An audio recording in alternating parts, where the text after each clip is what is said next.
don't want a lot for Christmas. There is just one thing I need. I don't care about the presents underneath the Christmas tree. I just want you for my own, more than you could ever know. Make my wish come true. All I want for Christmas. You fucked it. Is you. It's Christmas, you bastards. Hello, you're right. How you doing? That was great. That was. I can't think of a more elegant way. Well, it's to intro a podcast. If it's the Christmas episode, but it's us. Christmas, you bastards. We've got to match it with a little bit of. Yeah, no, I see that. Christmas. Yeah, we've got a. Yeah, we've got a Christmas. Us, but Christmasified. Us, but Christmas. Therefore, Christmas and bastard in the same sentence. Yeah, no, that's logical. That's right. I was going to say we've got a Christmas edition of our drink trying thing that we seem to do, but we haven't really. It's Christmas and it's alcohol. If you want to count that. Oh, a little bit boozy already. So what have we got, James? Can you remember what it is? It was Captain Morgan's Pine. It's a mango and pineapple rum. Now I bought this at uni. I've had it before, so it won't be like a first review from me. Oh, you've never had it? It's not the first time I've done a reaction and it's not been you. I did have it with Coke the first time. Okay. That's not it, because it takes the flavour and then it just tastes like a rum and Coke, but with lemonade it sort of... Because if you don't drink like a non-fruity rum with Coke, you're a wrong-un. Yeah. But as soon as you add fruit or any kind of other flavour, with some slight exceptions, lemonade's a way to go. And the way, because you don't like whiskey, but I quite like a whiskey on the rocks. I don't like normal whiskey if it's like if it's normal whiskey, I'll have it with Coke. But if it's like a honey whiskey or some sort of flavoured whiskey, I won't have it with Coke because you want the raw flavour of the which is weird because I don't drink non-whiskey. If I was to drink a whiskey, it would be a honey whiskey with Coke. That's controversial. That's controversial. My dad would probably kill you. He'd go absolutely mental. Right, should we try these things? Sorry, Mr. Oliver. Can't be bothered. Chin chin. I can't be bothered.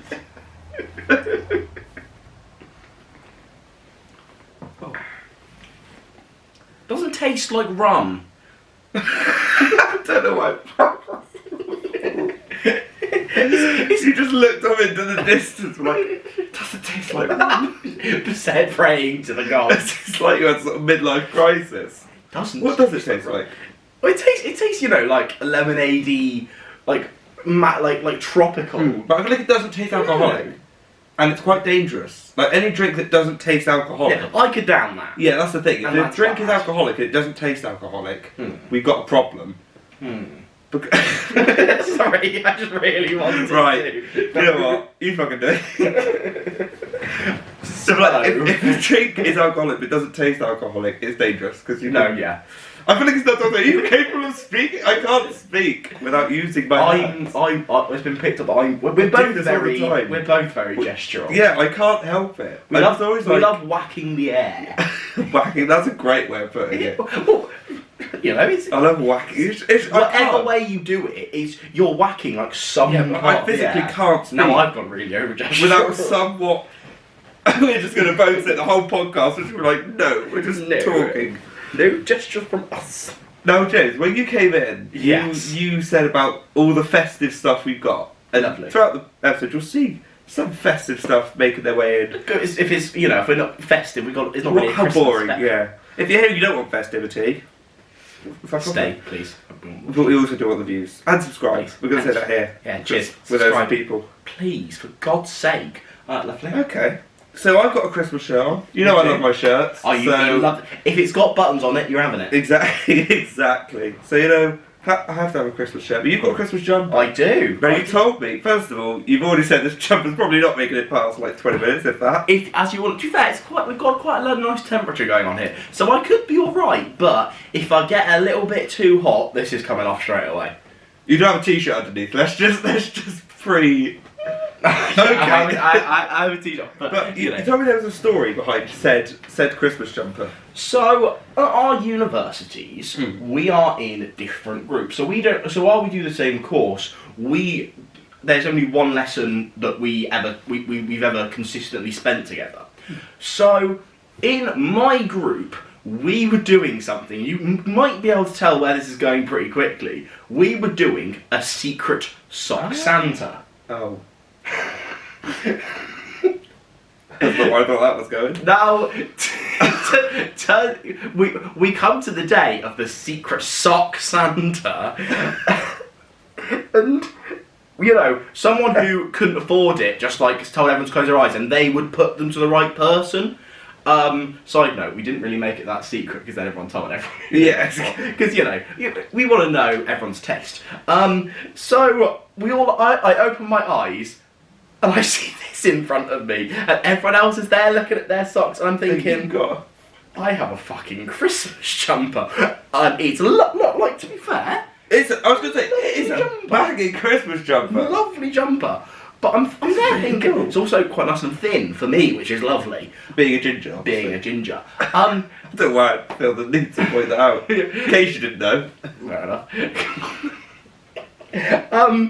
And what happened was when we found out, who did whose, the Italian next to me just goes, yeah, it was me. I didn't really understand what you. So I just. Does it fit? Oh, I love that guy. What a man! Well, there's no way you've done that. No, there's no way. Oh. Ironically, we're 6 minutes in. I didn't mean to do it, and I did just. You did it. You can't help yourself. He's so good. What a man! He is. What a man! Oh my God, James. So this is my secret sock Santa. Nice. What's going on? I feel like there's a lot going on here. It's not all of it. It's quite space themed. Yeah, we've got aliens. It's aliens and rockets and space stations. Yeah, it seems a bit planets, but you know what? It's fine. See, I'm quite partial to a classical Christmas jumper. Okay. Say it's plain blue, apart from the top sort of quarter of it, where it's snowflakes and stuff. I quite like less is more. Less is more. That's what that is true. That's quite. If that was on a jumper, that would be quite a classic one. Yeah, I've had the shirt for ages. I think my nan got it for me, James. I'm not gonna lie. I think my nan got it for me. It's a nice jumper. I had to resist making a joke there. Go on, do it. Go on. You have to edit it out. Just remember giving it to you. Nice. Nice is the other one. Alright, good. Solid joke. It would have worked better at the time, but I really didn't want to say it. No, that was a good joke. That was actually pretty solid. She probably doesn't. She gave me a card, not a shirt, so. Dementia. Can't keep that in. No, I was saying it. My mum watches this. Actually. Yeah. Not at all. Alright? Alright. Want to give my dad some money? No. No one else will get that. That sounds really wrong. That sounds. I'll just edit that. That sounds so mental. I'll have to look for the next podcast I found really cool. That's kind of links onto that. Oh, I've got yeah. Right, but let's not talk about notes we got for the next podcast. Because this is a strictly Christmas. Only Christmas. This is pretty strictly Christmas.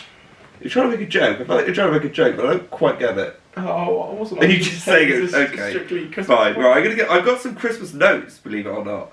I mean, I didn't feel like I had to make notes for this podcast because I feel like I can go through everything Christmassy and get 2 hours out of it. Yeah. You know what? That is. I bought this. I was talking to my dad about this in the car, and I realised, what? There's only one place where this conversation could last longer than 5 minutes, and that is the Mediocre. Okay, I'm excited. I think we're stuck with the same Christmas songs for the rest of time. I think we've got the same 15 Christmas songs that are gonna. That's it. You're done. Yeah. Because whenever someone writes a new Christmas song, which very rarely happens. Christmas. Which very rarely happens. That was scary. It was quite scary. It's usually shite. Yeah.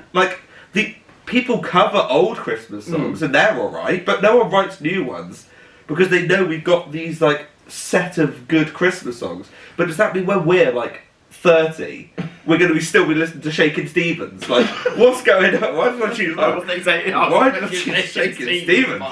But like, genuinely, like, because I can't ever see a time where we listen to anything else other than like the classic set of Christmas songs. So every year there will be a celebrity that used to be famous that will release a Christmas album that has, you know, your classic, you know, most wonderful time of the year, but he Run Rudolph, like... Why Run? I don't You're know. going for Shakin' Stevens and you just said Run Rudolph. But like, you know, basically, if you're a celebrity that used to be famous and you want to make some money at Christmas time, just release a Christmas album. Buble. He's not released any new stuff in yonks. He's just cashing in every year. There are right, top 5 Christmas songs. I wasn't ready for this. Okay. I'm going to put you on the Does spot. it have to be in order? No, just Okay. 5 banging ones. Fairy tale. Fairy tale. Thing is though, you said fairy tale completely well, and then you just went fairy tale. I'm so bad at English. I actually am so bad at You're a English. drama student. Right, I'm meant to be an actor and I can't speak my own language. Mental. Fucking Christ. That's not very Christmas, is it? that's real Christmas spirit. That's more Easter. He was... Oh wow, you know what? Whatever. So, right, Fairy Tale of New York's got me up. How's you going to continue like nothing happened? You know, just a casual. I'm not... Because otherwise, we'll go on some tangent about Easter in a Christmas podcast. And I'm just not having it. Well, Easter wasn't very good for him. He was reborn on Easter, wasn't he? Or am I being stupid? He died, didn't he? I thought it was reborn, that's why we have eggs. Is it? Sorry, just Jesus. Half hour later from being stuck on a cross, just pokes out a chicken egg. But that's why we have eggs, because they symbolise rebirth or birth. Don't scramble me. Scrambled Jesus. Scrambled Jesus. I can't do this. Is Christmas. I'm not sure how much of this can stay in. No, look, we've done about 12 minutes. There's only 3 minutes that we can actually keep. 3 minutes of podcast. Oh my god. Right, top 5 Christmas songs. Jesus.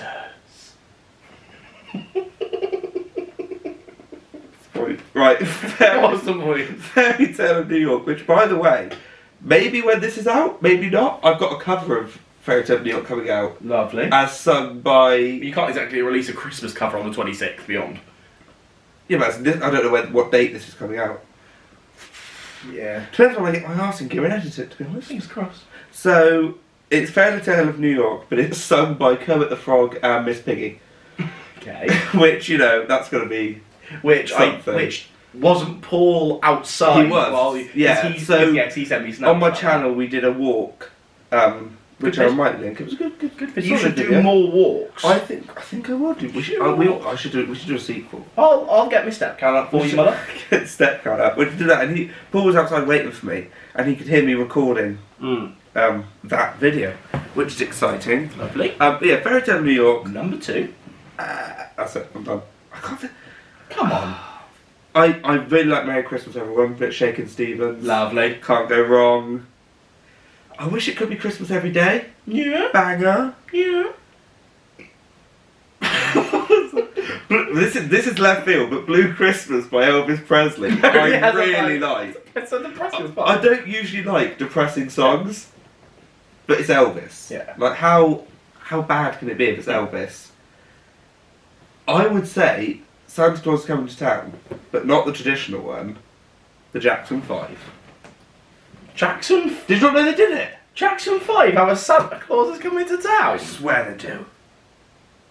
Because Hang on. that might be one of mine. Because when I was talking about the like celebrities who just need a bit of cash, John Barrowman doing Santa Claus Coming to Town it's incredible. I will listen to that after this. That's I think a lot of his Christmas album is like slow Christmas songs. Right, I feel like that's his style though, isn't Which it? pisses me off because you know it's John fucking Barrowman. Yeah, Jackson 5, dude. They got a whole Christmas album, so we'll down. Banging. It's the one in Nativity. You know, Yeah, no, I can hear him here. banging song. I can hear love it in that. my head. It's a roar. What was that? Right, God, what is this? Did you do all your Christmas songs? Yes! Well, fine. I counted them. I counted them. What is this? I have and I counted. What is going on? Right. This is the fucking song. Step Into Christmas is a banger. I forgot. I know it one, John. I forgot. Things like I'm trying to do ones that you didn't do. Band-Aid is I forgot about the original, yeah. or probably an all-time favourite. Little Drive Home for Christmas, maybe. I forgot all the bangers. I can't do 5. I don't think there could be a top 5. Any other good one? I mean, Mary's Boy Child. Oh, the Boney M. Can't go wrong. Boney M. Cannot go wrong. Love that shit. That wasn't even that funny. It wasn't. Everything's funny. Everything's funny. That's for you. One more. Well, bollocks.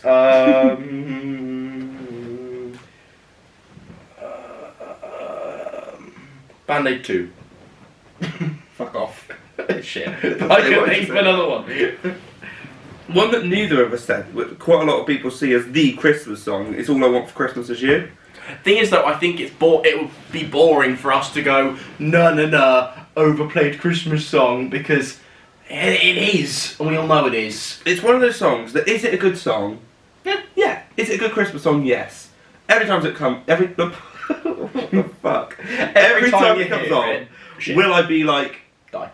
Yes. I'll be like, can we skip this? Can we not have this? But it is, yeah, it's one of those, it would be good if it wasn't overplayed. I feel like Let It Go from Frozen. It's a good song, but it was overplayed. So now, I despise it. Even though you only really play it for, a max of 2 months of the year, it's still one of the most overplayed songs, because you play it 6 times more. Fucking So it's not a Christmas song. Because the whole point of Frozen is that they freeze summer. That's literally the plot. Yeah. And I was like, it's a Christmas film. It's a Christmas film. Fuck off. Well, Frozen is not. No, anyone claiming. Oh, Frozen people say. So many people say it's a Christmas film. And I'm like, no, because it takes place in summer. I quite like watching Die Hard at Christmas just because it kind of feels. I was gonna bring that up. Like, what makes a Christmas film? Is it enough for it to take place at Christmas, or does it have to have a Christmas theme? That mic cover's not on properly. That's gonna make a horrible sound on there, but yum yum. It was annoying me. Good. I think you know, it's what you enjoy at Christmas. You know, if you want to watch, I don't know, Over the Hedge at Christmas because there's a hedge and you decorate your hedge with tinsel every Christmas. then watch Over the Hedge at Christmas. But like, I've had 3 take place at Christmas. It used to be that when you're watching that with Yule log, do you? Yule log. Right, what the fuck is a Yule log? Do you know what Yule log is? Like, you know, it's just a banger. All I'm just gonna say is it's just a big log, isn't it? Yeah, but no, it's a chocolate. Why is that? It's not particularly Christmassy, is it? Just look, a log. Yeah, but it's called Yule. That's Christmassy. Sorry, so 11 months of the year it's just a chocolate log. 12 months of the year, Yule. Ooh, stick a robin in it. I saw a robin today. Oh, it was really nice. I was robins don't cluck. That's a chicken. I said good luck. Cluck. I'm in the worst I thought you were. I thought you just saw a robin. Cluck. Good luck to what? You saw a robin. Is it meant to be good luck, is it? I don't think so, but it's quite pretty. It was really nice. It like properly came up to the door and everything. It wasn't even scared. I was like, "Hello, mate, you good?" Then he flew off. I thought, fuck off then. You alright? You good? And then he cup of tea, mate. And then he just pissed off. I was alright. Oh, lovely. Come then. I just got a roll with a cunt for no reason. Very Christmassy. So I think because we said about going through like the things that make Christmas. We've done Christmas. We've done songs, films. That for me, the main thing of Christmas is food.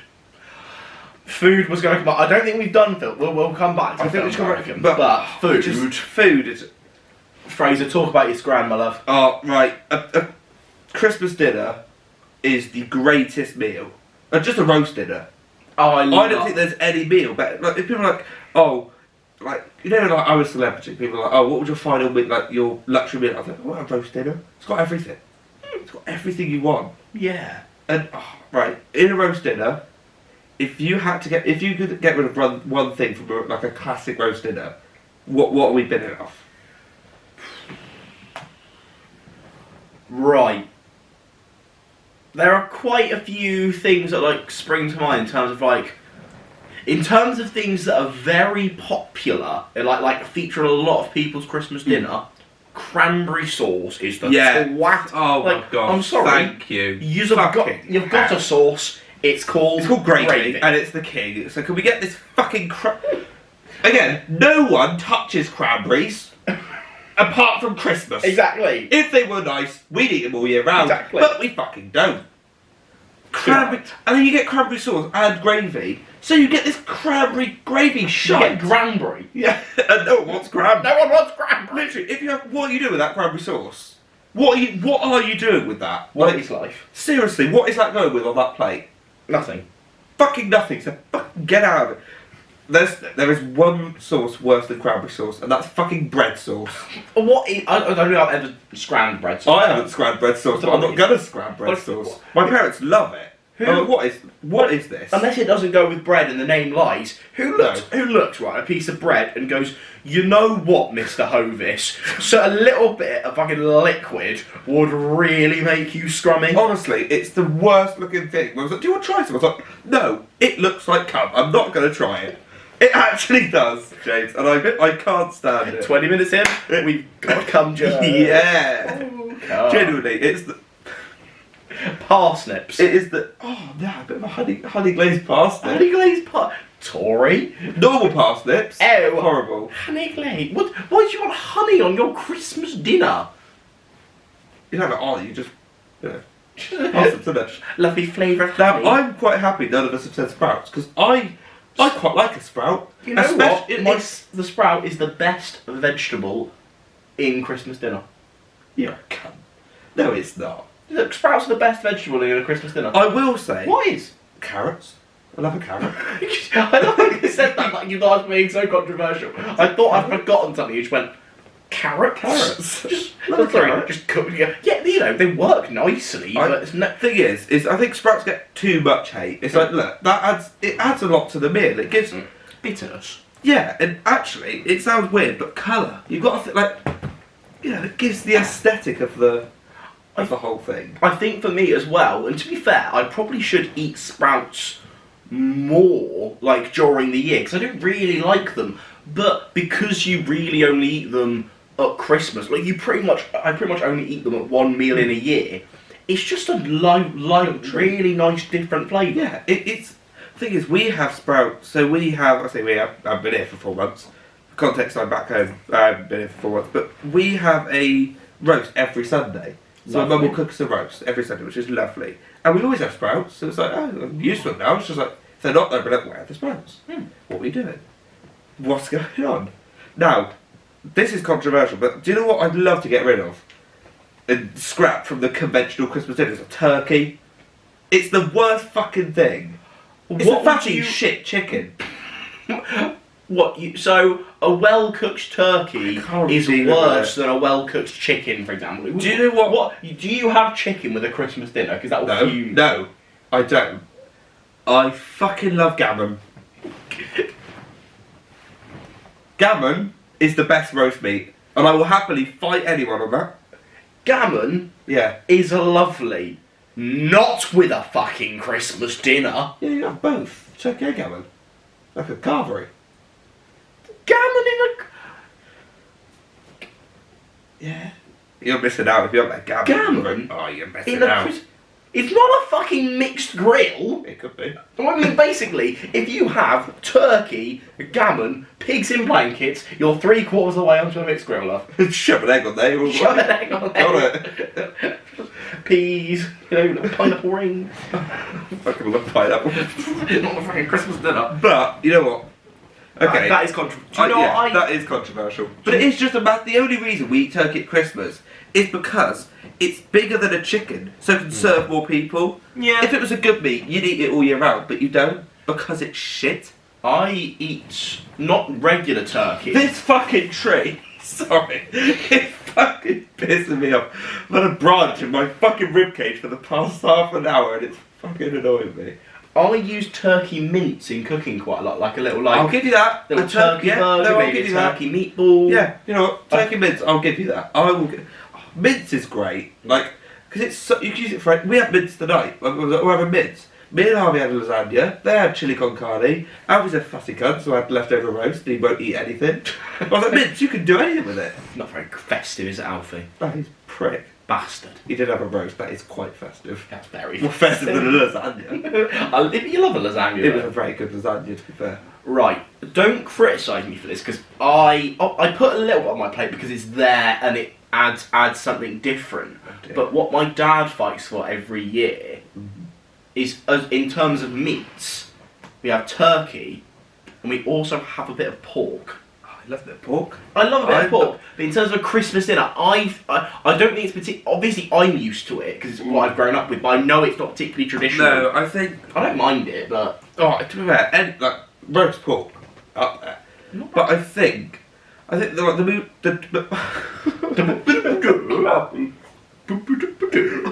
the two most like traditional Christmas meats would be turkey, and then like, I know in the evening a lot of people have like a gammon and just sort of scram a gammon has never been festive Yes, it for me. For me, Oh, no, I was going to say no. gammon has never been festive.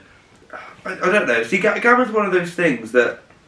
So the way we used to do it is we used to have Christmas here, and then Boxing Day we'd go to my grandparents' house, and she'd do like another Christmas. She loves to host things, Lovely. so she'd be like, "I want to host it." We're like, "Right, we'll do Christmas Day." We've got like the room to do it. We've got the kitchen to cook a full-on Christmas dinner. And then she's like, "All right, but I'm doing Boxing Day," and she always does a gammon because everyone's like, "I can't be doing a turkey." Yeah. So gammon for me has always been quite a Christmassy thing. It's those little, like traditions, isn't it? Yeah, it's nice. It is like, right. This is going to be. Should a Christmas dinner ever be healthy? Because I know people that are like, "Oh, I'm just going to cook these roasties in like spray oil." I'm like, "You do that, and I'm leaving." If they're not goose fat potatoes, I'm having none of your shit. Like most of the year, like for example with like oils, I'll use like spray oils. Just Yeah, good. so do On I. Christmas, I want the crispiest, oiliest potato. Because roast potato with gravy, which gravy is another decent conversation. It's just. Do our podcast like this, shall we? It's on like 27. But good potatoes. Lovely. Pick up potatoes after. Roast potatoes are so fucking sick. I could eat a plate of them. Especially when they're like proper crispy, but then inside they're like fluffy, like this is soft. Oh, I really want to right. Gravy. I know we just talked about gravy. Oh but my- there's something we didn't address with gravy. I know where this is going. You do know where it's going. Everyone knows where this is going. This is the. If you eat thin, well, have thin gravy Please just with fuck off. anything, but especially a roast dinner, Fuck off. I hope Satan Okay. rips out your eyeballs Nice. and gobbles on your cock for eternity. Literally, it is what because the point of gravy, right? It's a sauce. You want it to cover your food. If it's not thick, it's a puddle, and so you just got this soggy puddle at the bottom of your plate. No one wants that. It's gravy. A thick gravy sticks to the food, and then I just want more Christmas din-dins now. I really want a Christmas dinner now. Oh. It's not long. To be fair, what, like 4 days? Is that how time works? 5 days. What other... Right. It's a weird one, because my family never even done it with a roast. Is cauliflower cheese, which I find weird to have with a roast anyway, is that specifically a Christmas thing, or is that just a weird thing some people do with roasts? I don't... Ouch. I don't know, because I've always had cauliflower. I don't give a fuck. I like cauliflower cheese, not with a roast. I could, to be fair, from an outside, for somebody who's never had it with a roast, it's mental to have with a roast. I've had it in But- other, someone's given me a plate I've roast. always had it. Like I can't remember a roast that I've had where there hasn't been cauliflower cheese. So I love the stuff, but we never have it with Christmas. Yeah.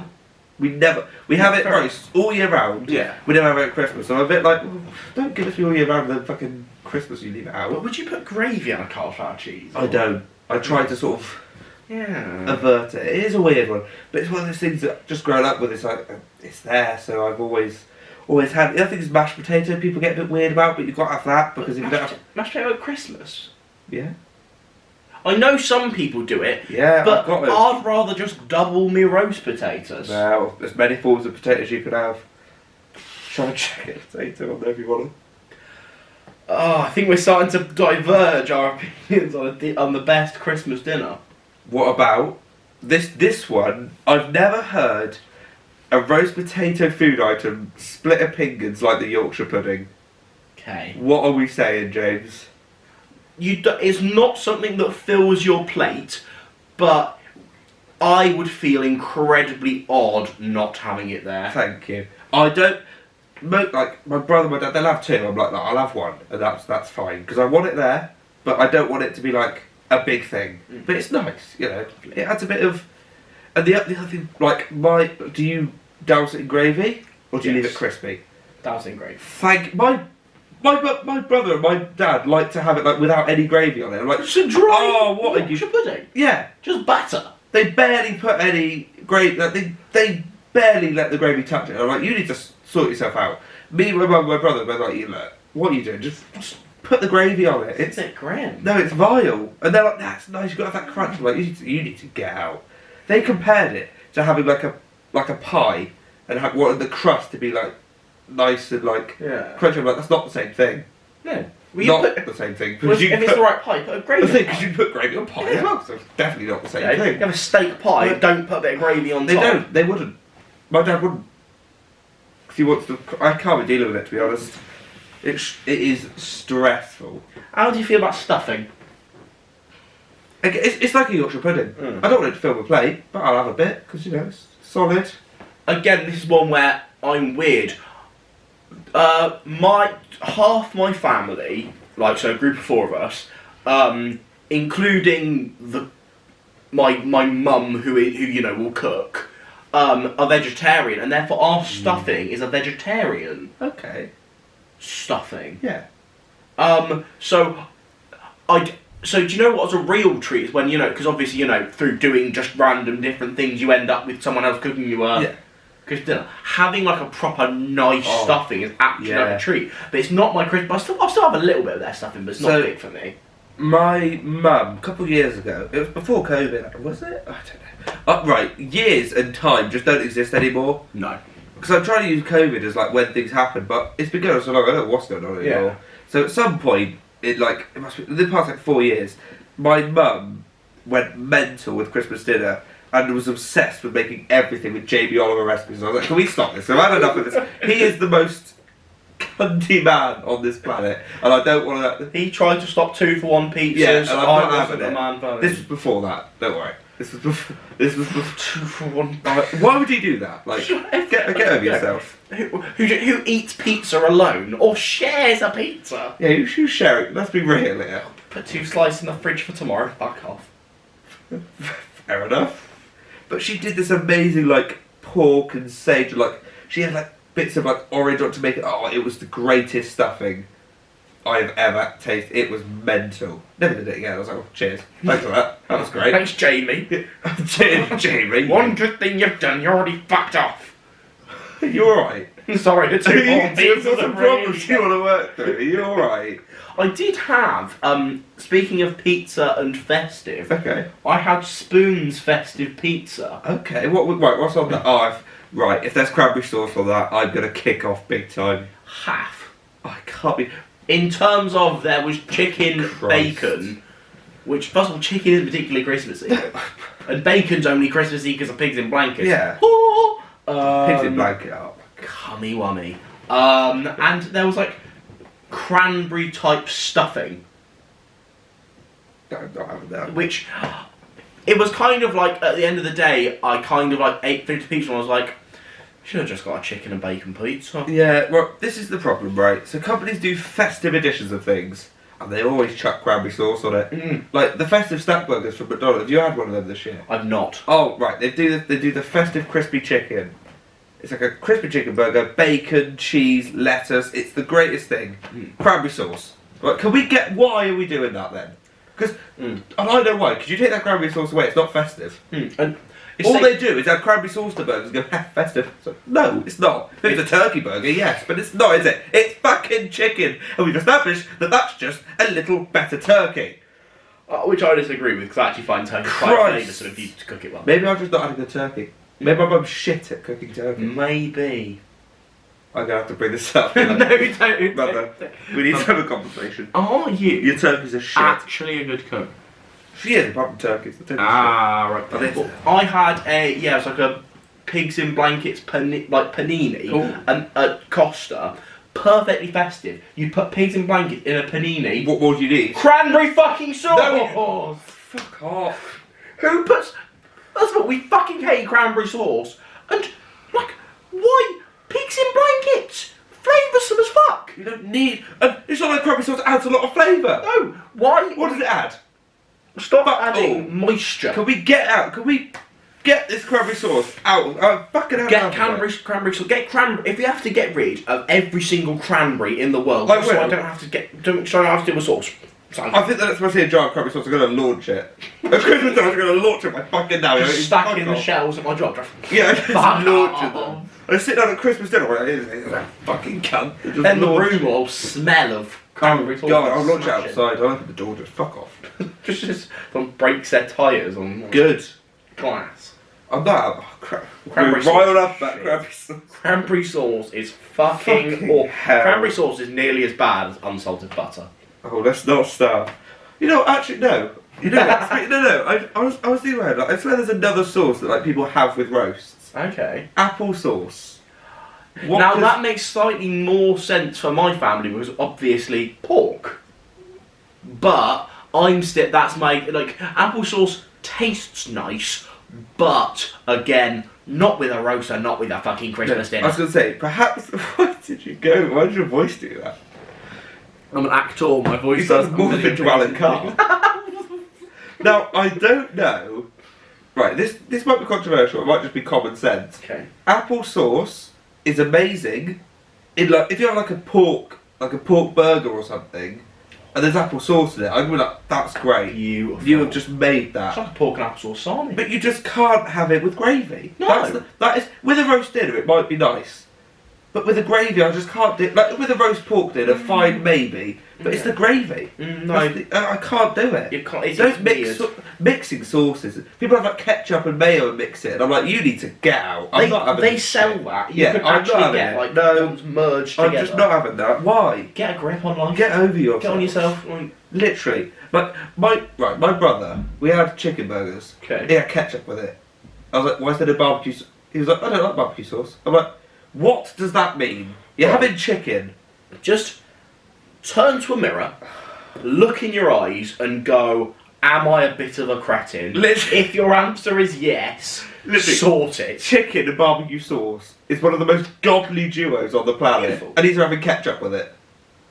Chicken and tomato. Yeah, I'm like, what are you off. doing? Get barbecue sauce in there, grow up, Sort your fucking life. get a hold of yourself, you melon. Cretin. Cretin of melon. That was just a general thing. That wasn't just directed to. Oh yeah, no, it was. It was directed to my brother. No, the rest of my family love barbecue sauce. It's just my little brother, Ah. who also doesn't like mince. How do you not like Mince. mince? How do you not like mince meat? It's just- But he likes meat. Just mint. It's just meat. He'll have roast beef, but mince meat. He's like, what the fuck? Like what? That is the same thing. It's been That is processed. He's like, I don't like spaghetti bolognese. You don't like pasta with beef. That's what you're telling me then, is it? Right. But he likes pasta and he likes beef. But spaghetti bolognese, big no. What does that mean then? I've had a fucking enough of this shit. How do you not like spaghetti bolognese?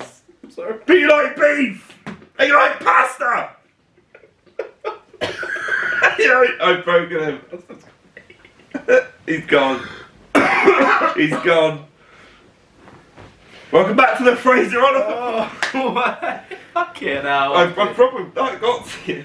Oh, Sorry. spaghetti bolognese rants are funny. It just pisses me off.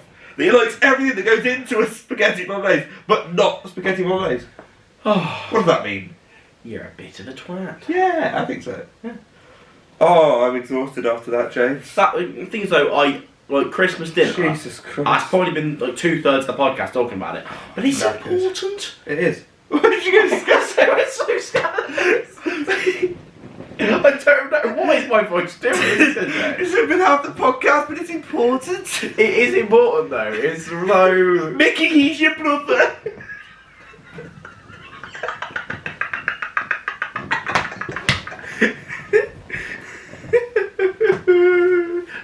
before the Christmas dinner. This is funny. Oh, Jay. They could have just second hand. So we're laughing in context of Blood Brothers. We're not making Very good fun musical. of poverty because we're uni students. We have no money ourselves. Severe debt. Severe debt, depression. Anyway,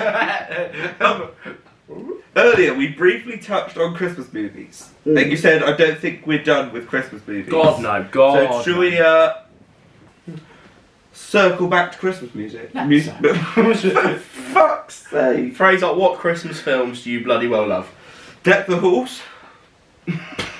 At least you're not about to say Polar Express. Have you seen Deck the Halls? What? Wait, what's The one with Danny DeVito and he's doing the Christmas lights. Banging film. Love it. Anything with Danny DeVito in, I Love it. love. The fact it's in a Christmas film, I'm just like, you know Very what? good. Good stuff. Not one I have to watch every year. Oh no, I think you're going to kill me here. Do you know what Christmas film I watched for the first time last month? I think I know what we're about to say, because I was about to go into a rant about why I love it, I think. No, actually. I knew it! I watched it for my flatmate Chris, you know Chris. I love Chris, Chris. And I loves love Love Actually. It's so and I was like, good. I've never seen it. He was like, oh, we need to watch it. So we had a movie night, lovely cute little movie night.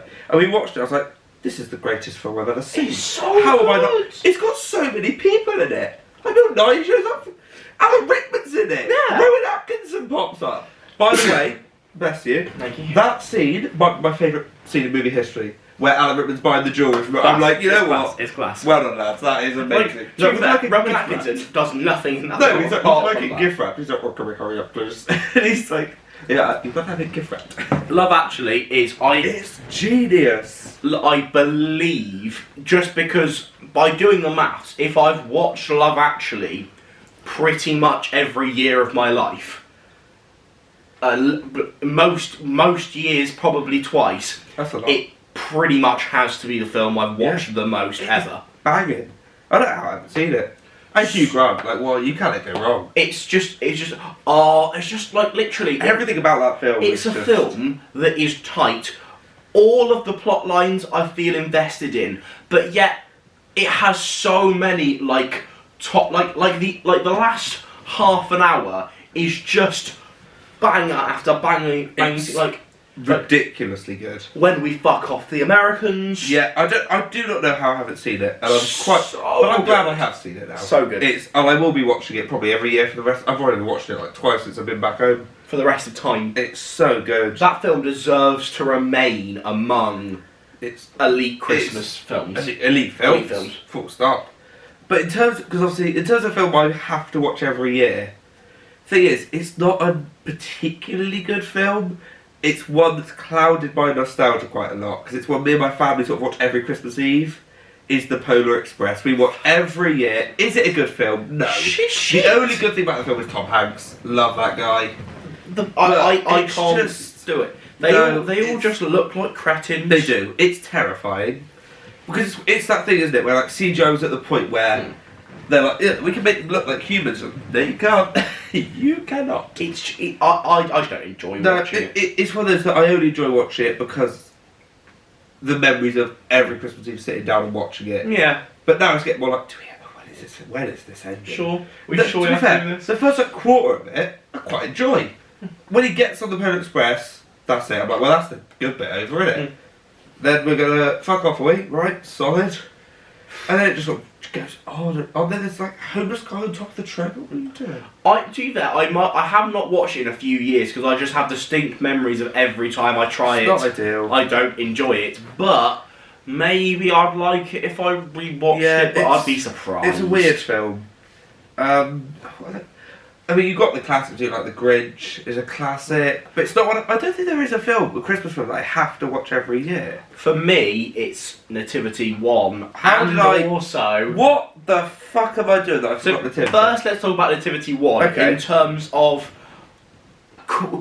Well, it's not anti-American, but it's definitely quintessentially British. I think Americans watch it and they're like, what is? But we're like, oh, that's so something that so happened. British. It's one of those, and even the humour in it is so like sarcastic British that you're like, this is. It's genius at work. Fantastic songs, Yeah, like actors. A bit of Martin Freeman. You Lovely. can't go wrong. it's You just cannot go wrong with Martin Freeman. it's just just like in terms of like story and like decent like dramatic moments. Very good. Like, It is solid. very good film. I think the way it all comes together is like, I'm not going to say believable, No. but like, it's not like far-fetched. It's like the fact fantastic. that like Mr. Poppy overhears him Yeah. trying to impress his mate, that could happen. And then it's so good. Fantastic. And then the David Tennant pops into the franchise. Right. I just love that am not man. saying Nativity 2 is a good film. I am saying it completely loses any believability that the first film may have earned the franchise. Is it a film that I wholeheartedly love and for me is very nearly as enjoyable as the first? Yes. Let's be real. He would have been arrested quite soon if he escaped with a class of school children to the mountains. And they wouldn't just they just let him. decide to walk around. Yeah, like that. Yeah, Just and like happen to fir- find the castle. The first film, you're like, this probably could have happened actually, and then the second film, you're like, what is happening? But it's got David Tennant in it. a massive plot, a big plot hole. I know. So I Oh, don't what, the second one. in the second one. Okay. So, you know how? So I watched it recently, obviously. So you know how what the inciting incident of the film is Gordon Shakespeare on the bus before them turns the sign so they Yes. fuck off.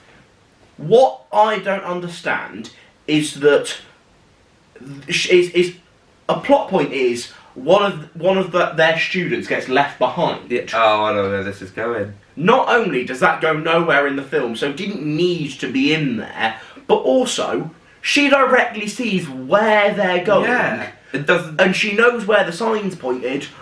Why doesn't she just go, You go the wrong way. oi oi, you've completely gone the wrong way in that bit? Because at that point, she's been left behind. She has She no doesn't skin care, in the no. game for bloody Shakespeare. That is a good. I never thought that's a sentence I'd hear. Yes. Getting the game for bloody Shakespeare. But no, that's a valid point. Why didn't she just go? No, this is the other way, Mister. Whatever his name is. But in terms of, like, is the thing, no, the finale, in terms of the singing competition, doesn't reach, 100%, nostalgia or no nostalgia, doesn't reach the heights Oh no, that of is the original performance, but it's still filled with lots of fun moments, Yeah. and David Tennant doing dual roles. Oh yeah, Fucking that's the thing. fantastic. Two times David Tennant can never be a bad thing, surely. All of that stuff, and like, I think the start, like, the start's really fun, the end at the competition is fun, there are some fun moments in the middle, it's a little meandery, Yeah. and that's where that's where most of the plot holes are.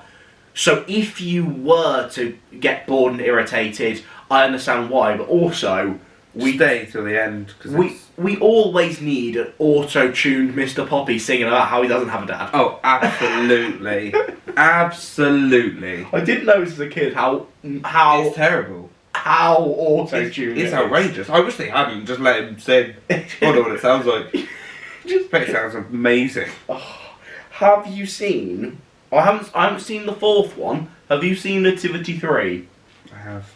I saw it once. I can't be doing. Quite recently, actually. It's one of those films That's fucking that is awful. the most. It's messy, is what it is. Because they're like, oh, see this teacher, yeah, lost his memory. This donkey, it's Mr. Poppy's, it's missing. There's so many. Oh, he's getting married, but she likes choreo. I'm like, whoa, okay. And that all of these plot points get set up within the first like 5 minutes, and you're just like, hang on a second, what the fuck is happening? It's more of what doesn't work about the franchise, making things more unrealistic, you know, doubling down too much on all the Mr. Poppy shenanigans, Yeah. and has less of the genuine humour, the great songs, the climax that everyone can get behind. Like, nothing against Martin Clunes, but he is the weakest and least interesting of the three famous. I agree. I love Catherine Tate, but she isn't particularly why is funny she- in this. The problem is we said this, the first one was so quintessentially British humour, and that's what made it. The second and third one sort of relied more on outrageous plot than quintessential Britishness. They became I a think lot that's where it more felt- story, like here's the funny scenario we find ourselves Yeah, and it's weird. It sort of became a bit more Hollywoody. Like the first one seemed a bit like, oh, is it this like a fun little like quirky little film that's like harmless, and then the second two were just a bit more. You Isn't this crazy and wild? It's you like, wouldn't it want to is, claim but- that the second and third one feel like the American, like an American sitcom, but compared to the first one, where it does not a sitcom, but has very much a British low budget comedy vibes. Yeah. The second two get a lot more American in terms of the style of humour and you know, because one of the fun things about British humour is how pessimistic it is in a way, and you know, and how you create humour from that. The second two are kind of have very much this giddy American optimism that feels forced. It is a bit weird. It's just, I think that's what it is, just a bit weird. It's like, in the first one, they were all like, this is not going to happen. Like, even the kids were like, oh, we're useless, everyone knows we're useless. Yeah. In the second and third, they're like, oh, we're amazing, we can go to the movies. It's like, We can wing a song for I Christmas. think you should chill out a bit. You're literally 12. And also we slowly lose, like, you know, because they're like, The there's like actors. fun, recognisable kids that, like, Yeah. we slowly lose out the franchise. And then there was that one big tall girl who's like, what are you doing? You're like 17. The only one that shows up consistently is Bob. Oh, pick up Bob. Big up Bob, lovely Bob. Pick up Bob. While we're talking about As a clip, 10-minute rant yeah, about there you Nativity. go. Nativity rant. Beautiful. Get those clips. Woohoo! Now, there is one film that I do have to watch every year. I don't know how I didn't remember this. I don't know I cannot gauge what your opinion is going to be on this film. I bloody love the Santa Claus, Tim Allen. Okay. I bloody love that film. It's one of the films I grew up with around Christmas, and it is just genius. And for me, the first one's great, second one's crap, third one I love. That's how it works for me. I have a very weird relationship. Have you seen? Do you know what the plot of the second? You haven't seen the movie. Okay, the second one, Tim Allen's Santa fights this weird toy version of Santa. It's the most terrifying fucking thing. Okay. Watching that when I was like 12, I was like, he's going to show up in my room tonight and murder me in my Santa Claus fighting robotic Santa do you know the Claus? story of the Santa Claus? I do not know. So Tim Allen plays this normal dad. Santa Claus is on his roof. He goes, oi, fuck off my roof. He falls down. Santa then like falls on the ground, dies, and he sort of disappears. There's just his coat left. So Tim Allen puts on, like, oh look, I look really good in this coat. And by doing that, he like becomes Santa. It's like, oh, he's dead. You're the next Santa. And he's like, oh, okay, I'm Santa. So he starts to grow a beard. He's like, oh god, I am Santa. And then, Oh, so God, then the elves are like, oh god, we've got a new Santa. That's exciting. And don't seem bothered that Santa's dead. And they're like, oh, we've got a new Santa. That's fun. It's like, okay. That Santa's a bit racist. Yeah, James. And then the second one, the Santa goes mental, and they like create a toy version of Santa to do the things to do when Santa's busy. Oh my lord. Look at that. I'll put a picture up of it. What? It is the single most terrifying, and it's voiced by Tim Allen, but they put like a robot filter on it. Terrifying. It's fucking horrific, and I cannot stand it. It is terrifying. That is. So I can't watch the second film because of that. I'm like, you know what? We're done. That is it. I'll give that. You should. They're all on I'll Disney give that a Plus. go next Christmas. When it's 5 days till Christmas. I can't fit Yeah, no, 3 that's- films before Watch Christmas. the first one. Watch the first one. Because the good thing is about them as well. The first one can work as a standalone. Okay. Obviously, second and third one can't. But that first one, it could be the only film and it makes sense. Yeah. Like it doesn't. Like there's no like. It could be its own film, and it's a very good film. One that I find, it's not quintessential, but it's very fun. I can't. What was it called? You know the Arnold Schwarzenegger Christmas Oh, film? Jingle All the Way. Jingle All the Way. Is that where he has to get the toy?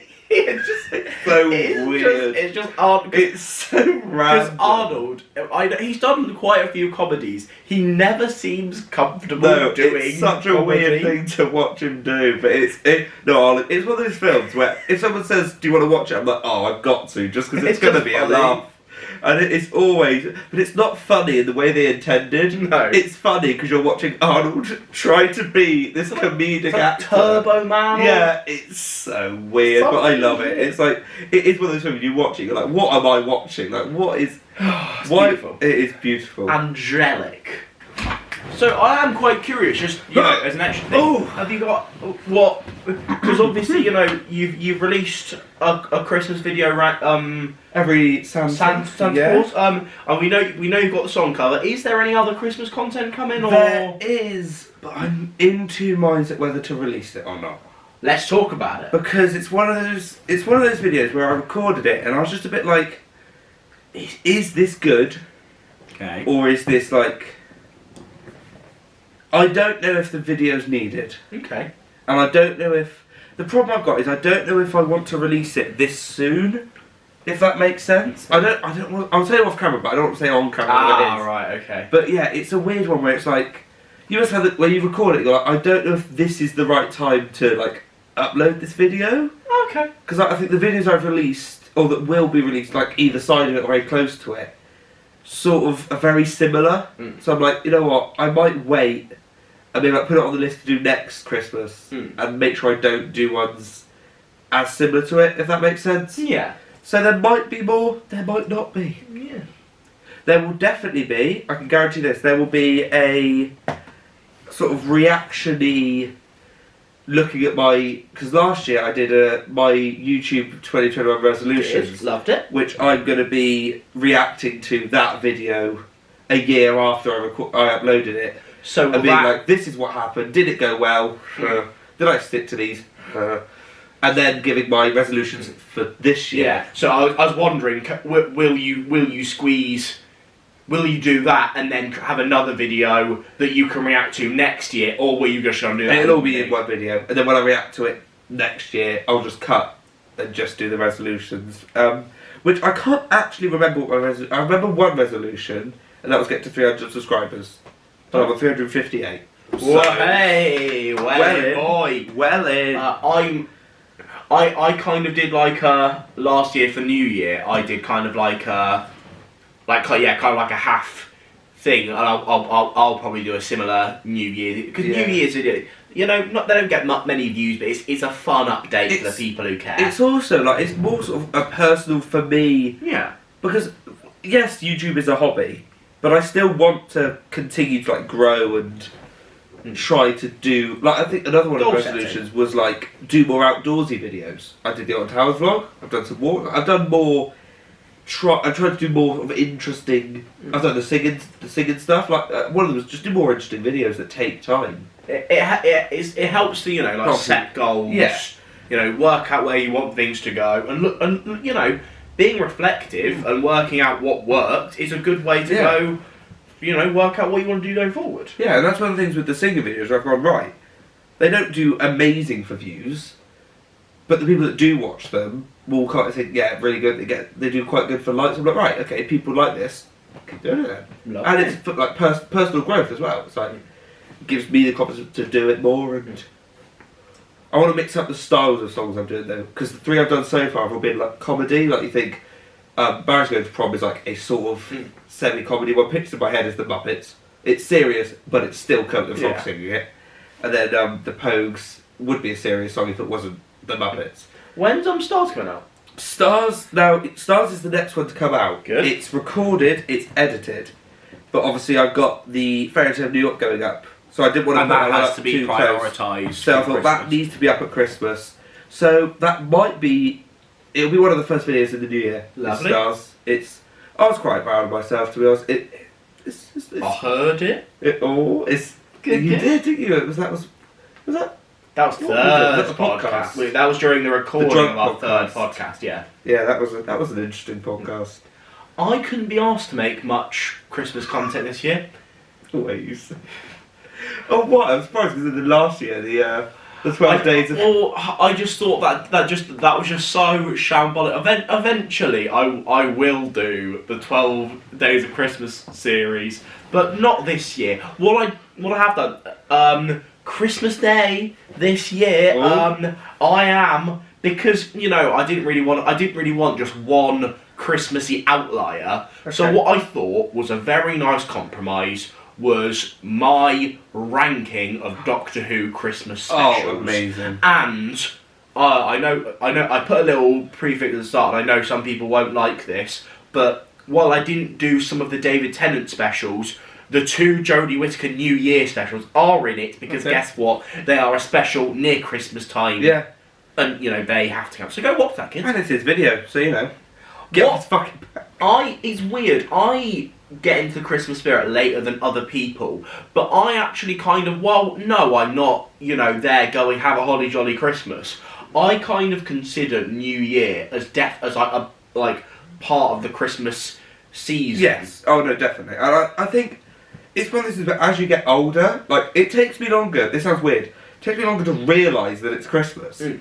Yes, there's Christmas songs going on. Christmas films are everywhere. I work at a place where we do a Christmas experience. You meet Santa, and I'm a part of that every year. I'm an elf. It couldn't be more Christmassy, but it takes me a while to go, oh wait, hang on, no, Christmas is this week. That's still weird now to say Christmas is this week. Christmas days, I'm like, oh yeah. For me, this year especially, it's literally been, I am doing, my Christmas has just been, I'm at uni, doing nothing Christmassy. Come halfway through December, and I'm like, I see Christmas decorations at work, and I'm like, you're like, wait, is it Christmas? It's Christmas, and then a couple of days ago, I was like, in a week, it's Christmas Day. My Christmas is weird this year. Is it your Christmas Day or just Christmas as a whole? So, I have a family. Nice. Well then, good job. Well then. So my sister this year, so she's a vet nurse, and she got a new... Yeah, she's a vet nurse. Oh, go on. She finished her degree last academic year. Cool. So what happened... is so she got a job as a vet nurse, and they turn around to her and go, oh yeah, you need to be on call Christmas Day, Boxing Day, and the 27th, and her job is in Taunton, so she has a flat that she she got a very good rate for it, right. Without going, there's a reason why she got a good rate for it. I'm not going to go into, bloody accounting. Yeah. Because that would be a good segment. Fun podcast. Welcome to Mediocre Accounting. We can make that a weekly segment. That. But that basically means, late Christmas Eve. Yeah. My sister is going to Taunton and has to live in Taunton on her own till the 27th. That is weird. So what it does mean is our Christmas this year is Christmas Eve, and we can talk about our Christmas traditions later, but our Christmas Eve will be normal. Then my Christmas Day is going to be pretty shit in terms of we're not doing Christmas Day on Christmas Day. Right. So we're going to go to Taunton on Christmas Day, do some nice stuff. Let out a little buffet, easy to cook and stuff. Just spend time together as a family, but not really Christmassy. Then 26th, me, and my parents, are doing a little meal. Okay. A little meal. 27th I'm working, and then 28th we're gonna try and recreate Christmas Day. Okay. I said this directly to her face. Your sister? My sister. I said, it's completely not your fault that your work are being dicks, but I have no Christmas spirit this year because of you. Oh, that's very nice, James, to be honest. No, she took it as a joke. Okay. She took it as incredibly jokey, but... I'm not Christmassy because of you. I'm not though. Yeah. I'm not though, because, Christmas is weird. That does sound very I think doing Christmas Day, any other past Boxing Day, I think you get into a grey area where because I think that's a known thing. People talk about all the time. The period between end of Boxing Day and New Year's Day is a stretch because nothing's happening. Yeah. Like, it's all still, like, winding down from Christmas. People can't be bothered to take the decorations down. So it's this weird, like, no man's land of it's not Christmas, but it's also not the New Year.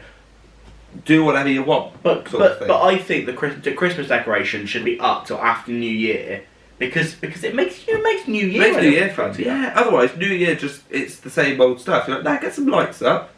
Love a bit of tinsel. Actually, tinsel's fucking. My New Year this year is going to be dead scary.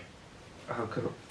So basically, I'm going to play with this bauble. I was wondering why you were. I don't know. I just always need to be like doing something. I might have ADHD. There's a fun story. Fair enough. You know what? Oh fuck! I dropped it. That was short-lived, wasn't it? You're going to edit this out. I'm going to talk about New Year off podcast because it contains too much personal information. I don't need out there. Okay. So. Yeah. So I'm gonna come be. That is gonna be fucking vile. My New Year. Your festive season is in the my fucking festive bin. season's in the bin. All I'm gonna leave in of that is your festive season's in the bin, and they can make of that what they want. So your festive. My Christmas is in the bin for the reason you said. My New Year's in the bin for a different reason. It's festive season. Down my goal. That's it. You're gone. I'll see you next year. I'm sorry, lads. James. Your festive. I'm sorry. It's alright, It'll be fine. It'll be fine. Oh Lord. Do you know what cheer you up, James? What cheer me up? Some presents. Woo! Should we do some presents? Now, we've got some. It's Christmas, isn't it? We've got some presents. Who wants to go first? Right. I want to give some context to this first. So, we decided, you know what, let's, be festive and get each other presents. Now, I got him, a couple of presents. And I see he brings it down. You see that? And just for context, I bought a couple, but I got that. Right, open.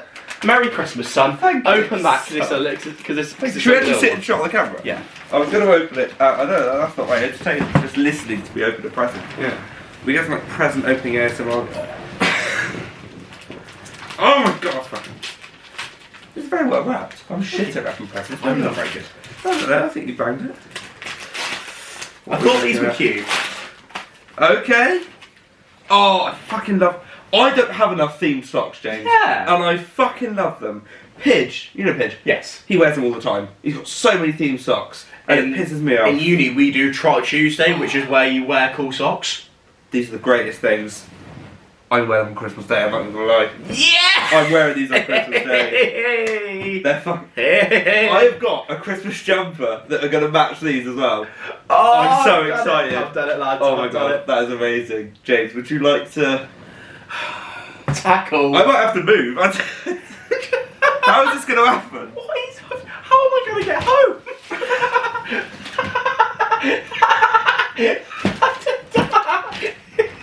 I'm going to have to like... hurt. Have fun, my boy. I didn't think you'd walked here. I walked half hour to this. And I'm going to have to take this back. That's going to be brilliant. It'll be fine, James. I'll You want to improvise? find a way. I'm hoping you'll improvise. It's a cardboard box! Yeah! Oh, you might need a, do you reckon you can get into that? Just like a utensil. Yes, please. Oh, fucking Christ. Will there be a utensil in here so cool? Do you want... This is really podcasty content. It's good, isn't it? It's lovely, yeah. How's your Christmas going, guys? Leave me a comment below. Yeah. That's all I've got. Oh. Here's a protractor in worst case scenario. Oh, this fucker, I'm telling you, this tree is going to be... That cunty... Look at this. Yeah. Why? Fuck. Prick. It's an odd day down with the Tommy. He was looking at me like, oh, I'm better than you. I was like, yeah, get out of here. He's done a big box trick on me! Yes! Yes! I did not expect it. I didn't expect it. Well in. I love that. We got him, lads. I love that. We got him. Big box trick. Did you know, in my life, I've never been big boxed. Well, Yeah, you know what? I thought you were going to suspect it straight away. Right. Is this the double big box? I thought I can get you straight away. I thought you were going to like know straight away. No. And I was going to be rumbled within like before we'd even started rolling the cameras. Well done. You've done well there. I banged that. Well done, mate. Right. Quick side note. If you like politely like Oh yeah. I'm going to iron this and use it next year. No, you're not. Are you 78? Have some fun. I've been big boxed again, haven't I? I've been big boxed again. I'm going to find taking this home, aren't I? Yes! I predicted that one. I predicted I've been big boxed again. How am I going to get this back? I've been big boxed a third. No, that feels... maybe I'm big man. You had a key ring. Oh, I hope... I'm kind of rooting for that now. More fucking wrapping paper. I'm sorry. Oh, I could just give you a normal present. this is podcast content right here. This is good, isn't it?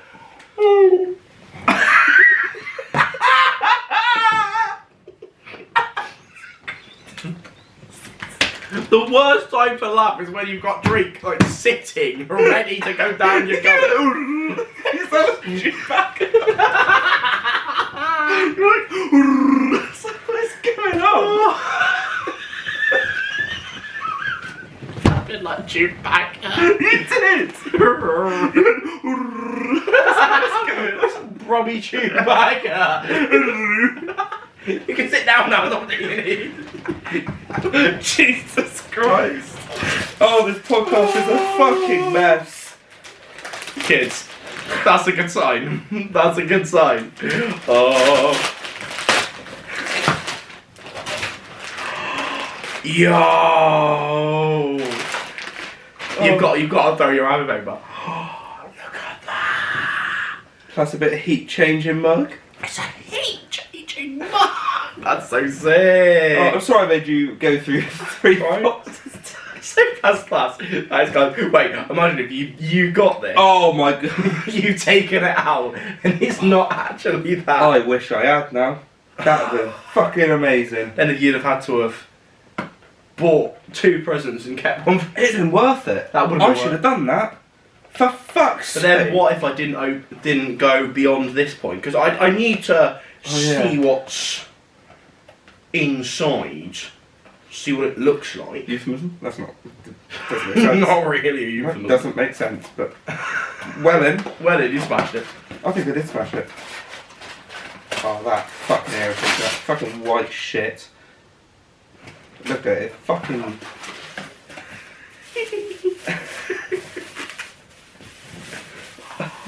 I haven't actually seen it in the flesh. That's really cool. Yo! That is absolutely quality. Oh, I'm going to have to make myself a couple when I get home, no? I'm glad you like it. Oh, that's so. What I might do is I might film a little, like a 2 minute, 1 minute, 2 minute video of this entire thing, so we're not spending ages on it in this podcast. So you can, so I'll show you the Bit full of effects cinematic. of.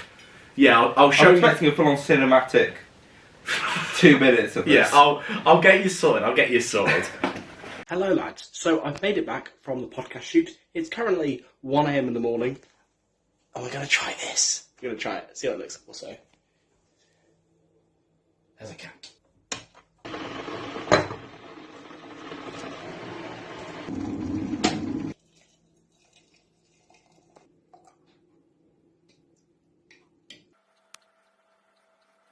So, look at this. Oh my god. This is class. Fraser, you're a bloody legend, mate. Back to the podcast. Oh my That god. is absolutely quality. I'm glad you like it. I feel like you've done better than I have this year. Hope you like it. This was an awkward fucker to wrap. Yeah, what? I'm impressed. What the fuck? No! There's extreme idea there. What right? That That's a stream idea. Right, this might sound really weird. I hate. Well, I don't hate. I think they're a bit of fun. But if someone gives you like their big present is like something that you can cook and gain nothing out of apart from the food. I've got a cast iron skillet. You've got a cast iron skillet out of it as well, which is why I think those things were the cast iron skillet. Yeah, and you can make a brownie in it as well. And there's a stream. And there's a Kit Kat in it, apparently. Oh my god! Oh, we've got a Kit Kat. Why there's a Kit Kat in it? But... It's I've never seen a mini Kit Kat. No. I didn't know that was a thing. And also, I don't think they have the rights to call it a Kit Kat, 'cause they call it a milk chocolate crisp wafer. That is true. Oh, they do, yeah. Thank you, James. That's amazing. No, but now you've all been promised a cooking stream. Yeah. With that. I'm not gonna. Yeah, because I'm not gonna make it without streaming it. Yes. Oh, that's so cool. And I've got a cast. That is. Everyone needs a cast iron. Have you got a cast iron skillet? I think I have actually. What do you do with the cast? Like what? I've seen them everywhere. A little steak on it. No. Butter basted. Butter. Oh, you fancy? Ooh. Fancy boy. I'm not a bad steak chef. Okay, we'll have to do a little steak cooking stream. mediocre at best steak. Mediocre at best, medium steak stream. Oh, that was good. As soon as you said it, you regretted it straight away. I was going to try and make a joke, James, but it didn't work. Christmas. No, not happening. I'm still trying to formulate the joke. Oh fucking hell. Right, so for you, I presume this is your regular Christmas. For me, I'll go with Christmas traditions. Okay. What is your, I don't know, Christmas Eve, Christmas Day, Boxing Day? We'll talk about New Year's later. But what is that 3 days? Because I know, because some people don't make a big thing about Boxing Day, some people do. Some people don't make a big thing about Christmas Eve, some people do. What are those days like for you? So Christmas Eve, we don't really do a lot. Because we're all at the age now where we've all established that Santa is real, a fraud. Santa's very he's real. He's a fraud for all of our for all of our listeners. Santa's. Does anyone? We've said fuck, piss, shit, cunt. Yeah. If you're bad parents, if you're letting me and listen to yeah, this. actually, yeah. Yeah, no. So we've all established, we've all worked it out. So we don't do like the. Oh, thank you, James. I got you. So we don't do like any of the sort of traditional Christmas Eve stuff, like putting stuff out, we don't do it because it's pointless. Yeah.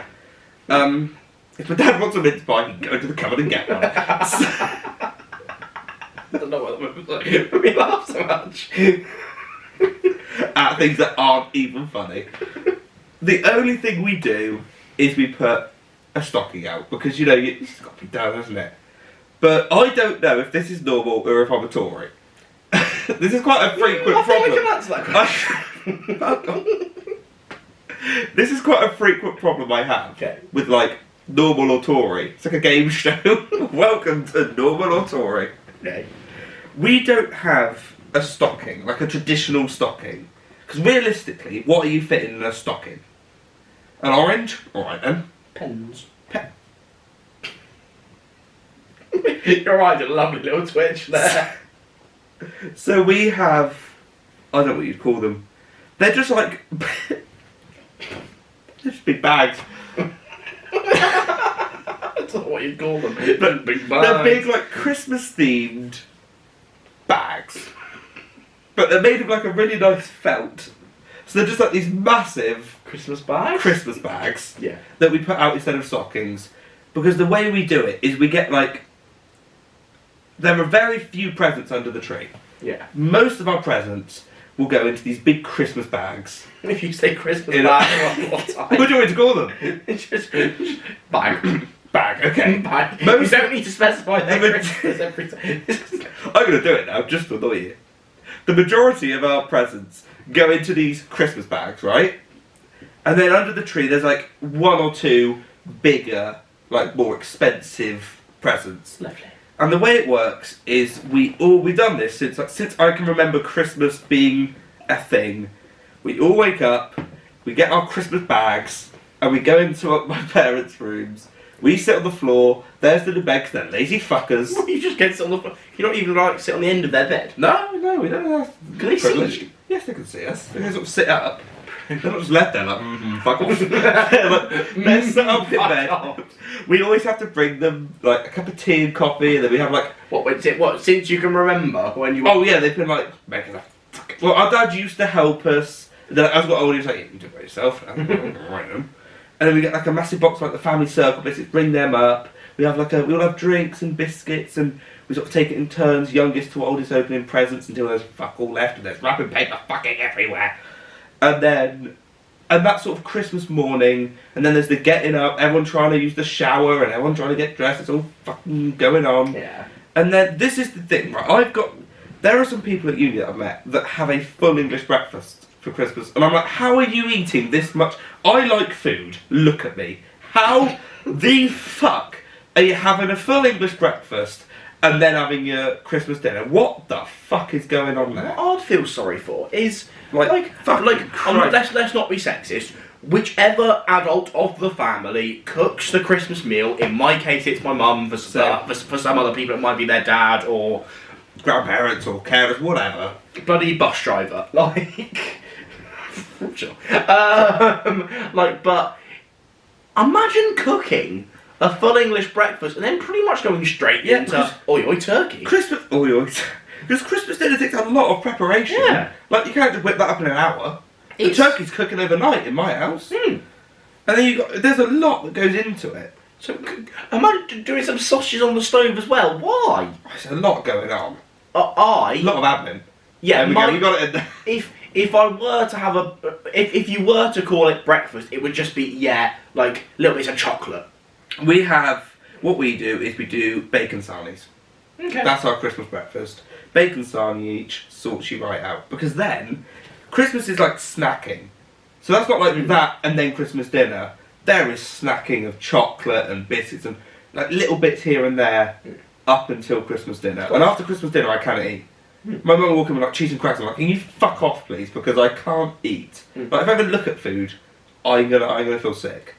Because like people will be like, oh, I feel pleasantly full. I'm like, I'm eating the Christmas dinner until I can't move. People are like, oh, that was just enough. That I'm pleasantly full but not stuffed. I'm like, look, twat. Listen, I'm eating until I can't move off my chair, and I'm like, I shouldn't have done that. If you don't sit there after a Christmas dinner and go, I shouldn't have eaten that much, then you've done it wrong. Exactly. That is how I feel.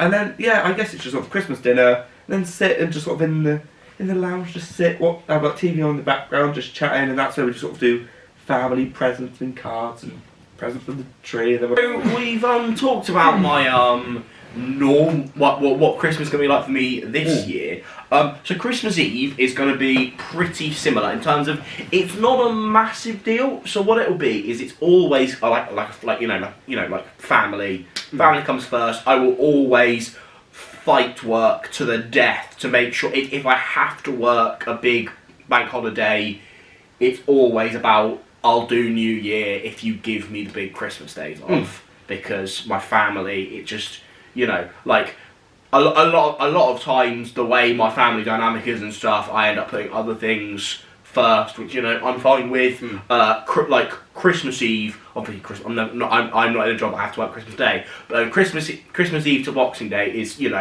important days for the fam. So Christmas Eve, we go to Burnham-on-Sea. You fucking what?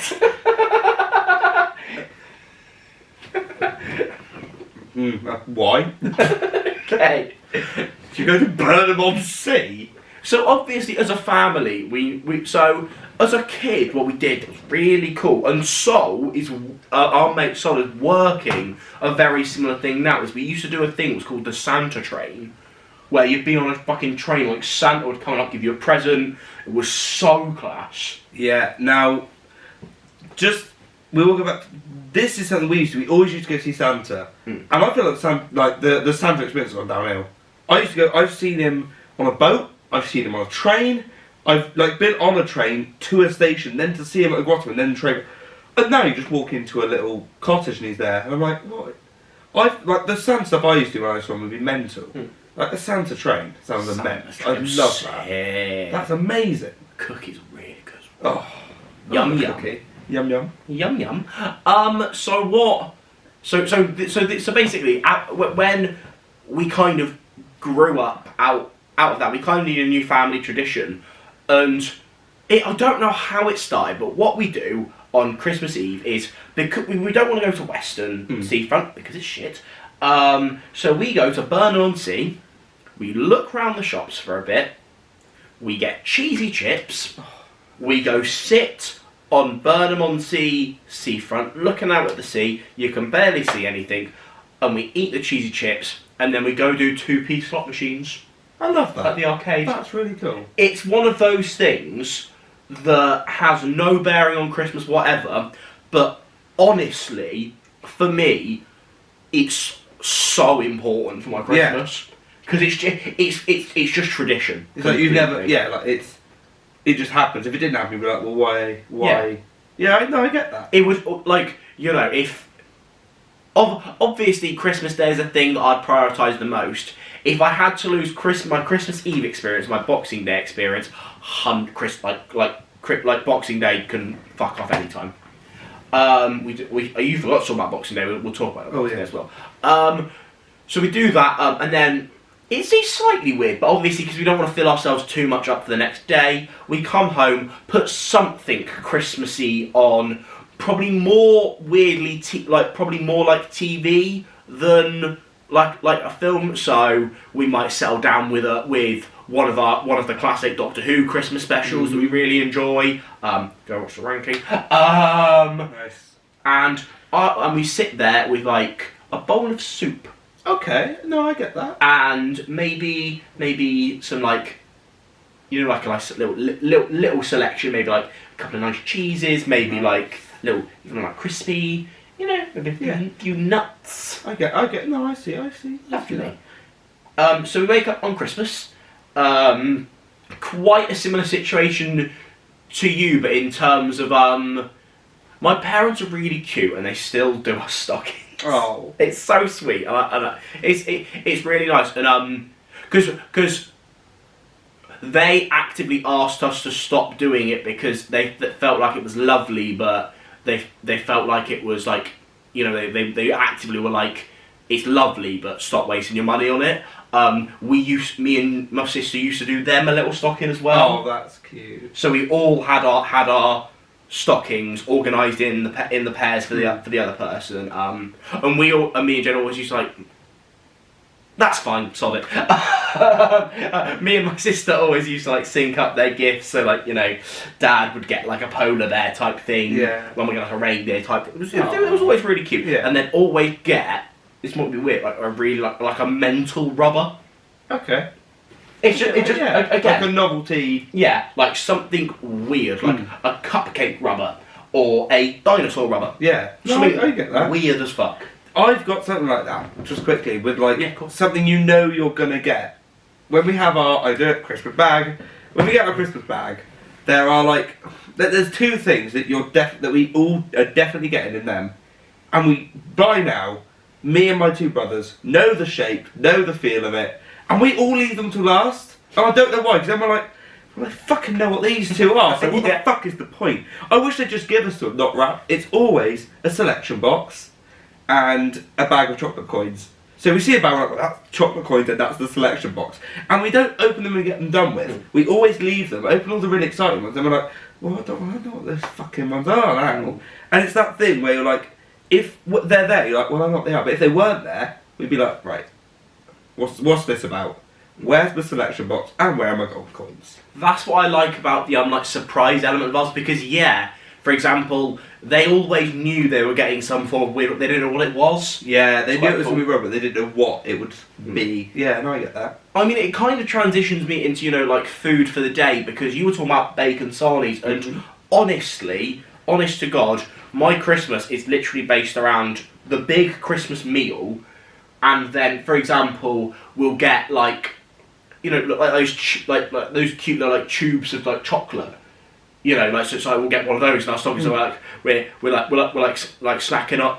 It's very, very snacky. Yeah. These days, it's quite a heavy drink. Okay. Yeah. You know, I'll probably have gotten through half a bottle of rum in the day. As you should. As you should. As I should. And yeah, so then so we do the stockings and we go down and we do presents. Presents by the tree.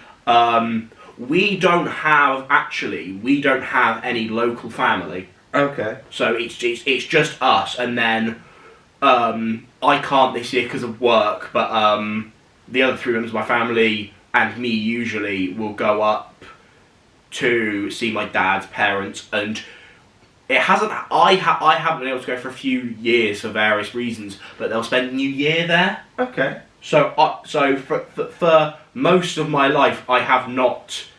I've been for the experience of New Year, have done it in my grandparents. Okay. Which you know is, but as you grow older, that's something you kind of like don't want to miss. Like New Year's with your friends or like in like other different things is so fun. Yeah. So obviously you know you don't want to miss out on that. Christmas dinner happens. It's lovely. And then yeah, it's just you know settle down with the film. Like it's like you said. Like some people have. Like we don't have any form of typical breakfast. Some people are there munching on turkey sandwiches by 7 p.m. Oh my! How are you? That's what my mum does. She'll come in with like a cheese. I'm like, can we get the food out? I've had enough. I'll have some chocolate. Yeah. Like but I'm not having. But chocolate's there for snacking. You know, the turkey can fuck off till Boxing Day because Boxing Day have some leftovers, and you know, I'm happy for the leftovers to last as long as possible. Yeah, because you know, there's some turkey sarnie. But don't bring them into me at 7 o'clock on Christmas Day. Fuck off. Because I will just say fuck off. I can't deal with it. Yeah, it's just that case of. I had this 3 hours ago. It was a lot of food. I'll have a bit of cheese, because that's light. But anything heavy, but I can't. Yeah, it's not going to happen. My Boxing Day is it's fun. So you know, it usually involves like a like a meal. You know, just like a lot of you know, I'm like what we've transitioned to in like recently is a lot of times my mum, sister, and dad want like different foods. Okay. On Boxing Day, but like they want like a little bit of the stuff they like leftovers. But I'm there like. I will be the Christmas dinner Hoover. Anything leftovers. Yeah. You know that's lovely. That's when the missus gets invited round. Okay. Like, cool. Round, so she comes for our Boxing Day dinner. Nice. So obviously this year. Christmas Day for us is the only thing that will be very dissimilar.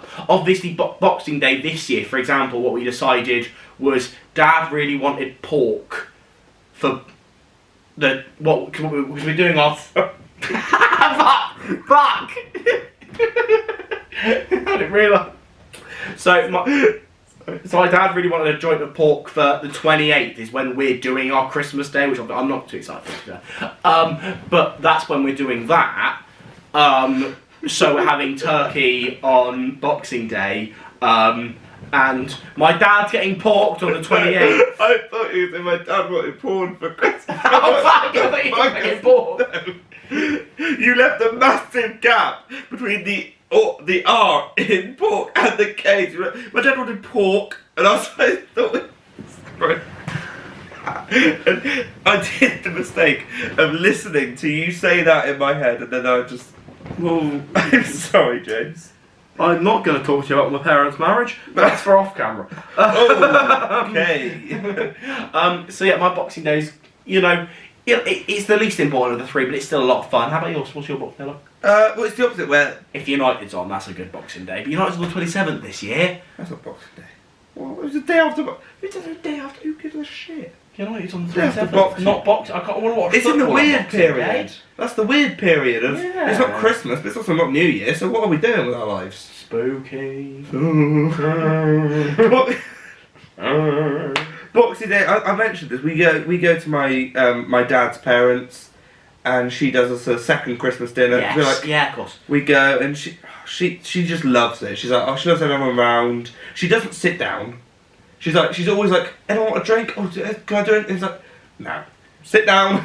Come on, chill love. out. Let's Sort your life. Even when out. we do like presents and stuff, because obviously we do presents here, and then Boxing Day we do presents for she's like, I don't want any presents on Christmas Day. She wants them all at her house on Boxing Day. I was like, yeah, that's fair enough. She just wants Boxing Day to be her. Well, no, but she's like, Okay. it's my Christmas, Yeah. so like, we don't get our presents from my dad's parents until Yeah. Boxing Day. She's like, it's my. And I was like, that's fair enough.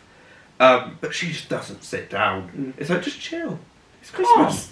Enjoy life. And the best thing is that, like, my mum will make everything from scratch on Christmas, whereas my nan, it's all frozen. And it's one of those things where, like, I know this is all frozen, but it tastes amazing.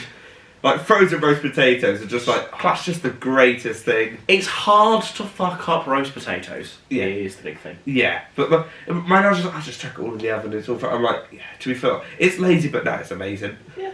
It's incredible. And she does gammon. It's not gammon. It's not a Christmas. It is Christmas! just not gammon a Christmas joint. Just it is Christmas. In case you weren't aware, it is Christmas Day. Gammon's Christmas Day. I'm so locked on the thought of it is Christmas. It is Christmas. I meant to say Christmas Eve. I just stopped for no reason. So just like, it is Christmas. Well, In case you've gotten like over an hour and a half into this podcast and don't know it's Christmas. it's Christmas. Oh my god. It must be weird for like people that like don't like.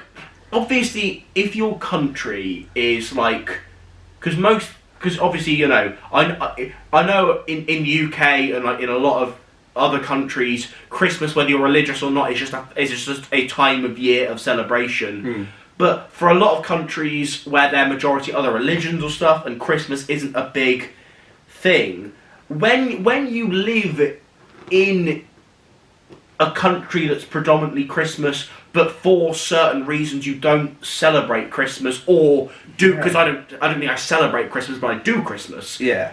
If you don't celebrate Christmas in a predominantly Christmassy country, what must that like? Because obviously school It must be weird. It's like school experience, you know. Christmas films get whacked on. Christmas dinner, Christmas it's everywhere. Like if you're in primary school, whether you're involved in a carol concert or some version of a nativity or a play, like Christmas is all around. It's just like assumed. That's a good actually reference. It's just like assumed that everyone loves Christmas, so they just put it everywhere. Some people don't do Christmas, so like, yeah, it is weird.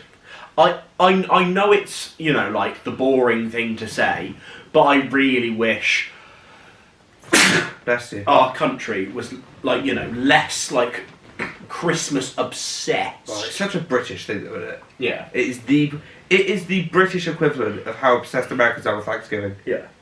Like, they care more about Thanksgiving than Christmas. Brits are Christmas mental. I've never. I actually did Thanksgiving this year. You did? So this side trap. Who cares? I'm still Christmas. No. So I have an American on my course, and she literally cooked like a massive ass turkey, and like Americans are obsessed with. The thing is, they call them casseroles. I think that's just what they call it, you know, because I think they just call like anything in a big dish a casserole.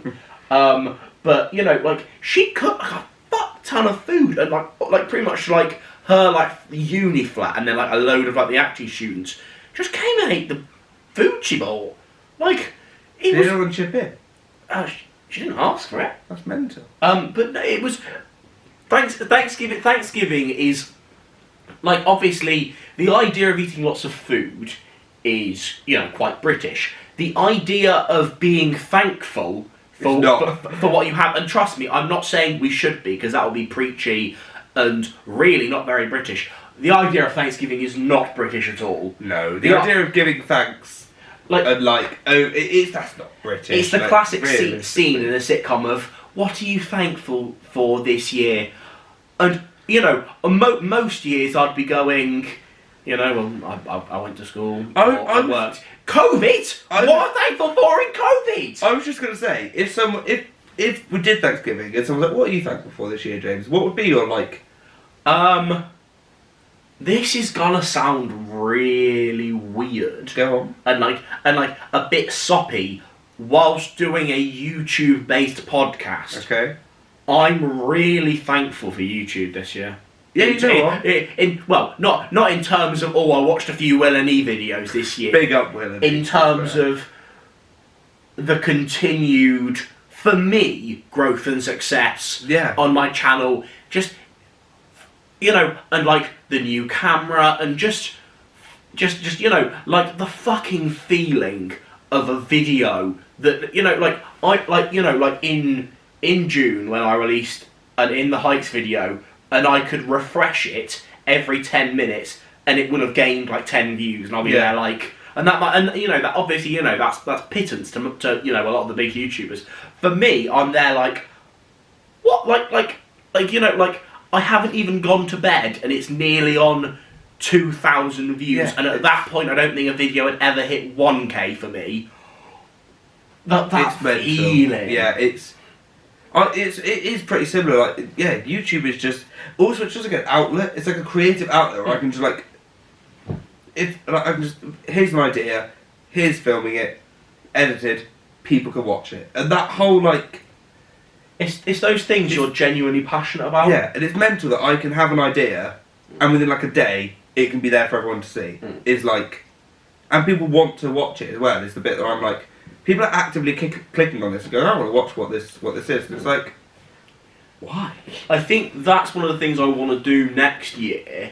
Is I want to just, if I see something, like a piece of news or something's happened and I care about it, even if it isn't particularly nerdy, I just want to turn a camera on and upload a video. And if it completely is not nerdy, I'll probably upload it to this channel because that makes more sense.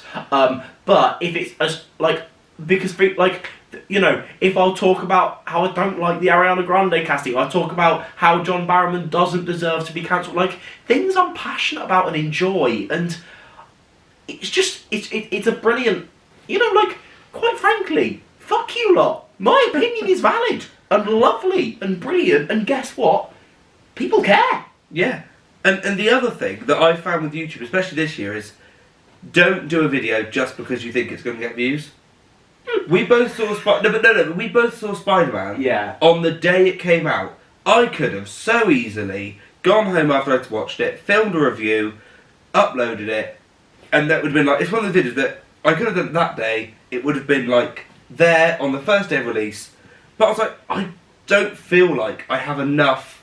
I'm so like, speechless after films. Like, I don't feel like I can put this into a comprehensive video that's going to flow and be good to watch.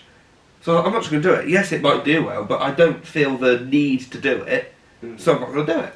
It's one of those things. For example, for me, like something I reviewed like straight after to get views was the most recent series of Doctor Who. I did a review every episode, and that was something where it was like, I don't really like being a part of the community at the moment because it's very much, however much I'm part of it, I'm a part of this train, is the Chris Chibnall hate train. But I love having these types of conversations, and it's really, I'm passionate about. Spider-Man No Way Home for me was something that I just wanted to enjoy completely, because for me, it's weird, a lot of the MCU I enjoy as a fan. A lot of Doctor Who and the stuff I enjoy, especially recently, has been talking about Doctor Who. It's about talking about what talking about what you enjoy. And I feel like not over-analysing, but like if I'd made a review on Spider-Man No Way Home, I would have had to watch it through like a different lens. Yes. And it's like, it's with that like monument of a film, I'm like, I just want to watch it and enjoy it and take it in, and not have to go, this would be good to talk about in the review, I have to mention that. Like, just sit there and enjoy it. And I was like, can't bother really. Like, it was. Do you know what I find as, slight segue, but I find as an acting student and a YouTuber, is that I do watch films in a different light. In terms of, it's especially what I found in terms of an actor's brain. I cannot switch off from, you could have one scene and I will judge whether I think you're a good actor or not. Oh, wow.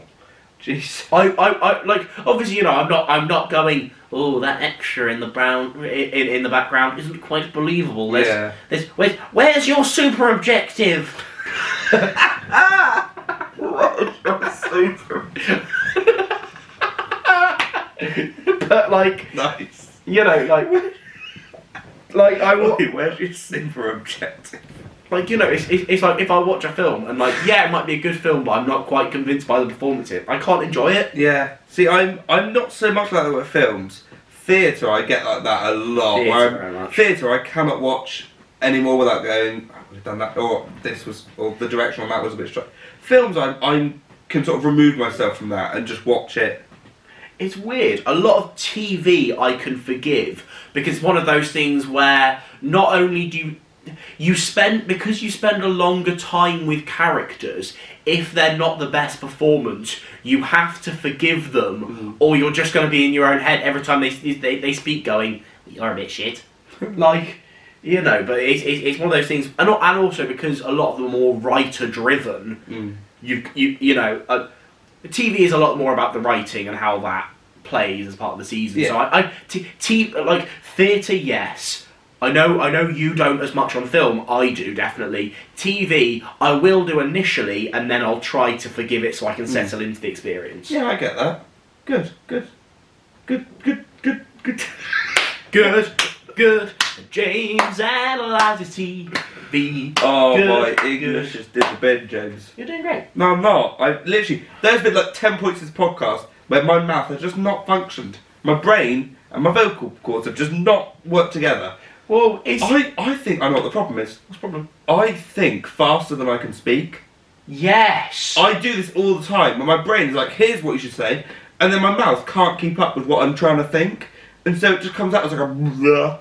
I have a perfect example of what my mouth does when I do the exact same thing that you do, and it's something that really fucks me up about myself, because you'll have experienced me doing this a lot, is when I'm thinking so quickly, is that I say a word that doesn't mean what I'm thinking. Yes, I do it so often. And it's like, but it's literally, I said, that's not what, but no one picks me up on it either. So I was like, I look like a fucking idiot. When someone does pick me up on it, I'm like, yeah, I think my brain just thinks faster than I can actually comprehendly put those thoughts. You've got a big brain. Because you don't think in full-on sentences. Yeah. Like, you think in concepts. So my brain thinks of those concepts faster than I can, like, work them into a sentence. Runs with it. And so it's like... That's how it comes out. That's how it comes out. That was good. That was solid. I'm actually knackered. Lovely bit of a right. Well, what I need, right. So I brought something. I want us to try it. Oh, okay. Oh, he's up and about.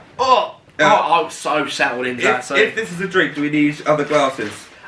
We can just shove it in there. Or just shove it in these ones. Okay. Oh, thank you. We got a dishwasher. We'll just chuck it I'll in. offer these to you as well. Bit of scram.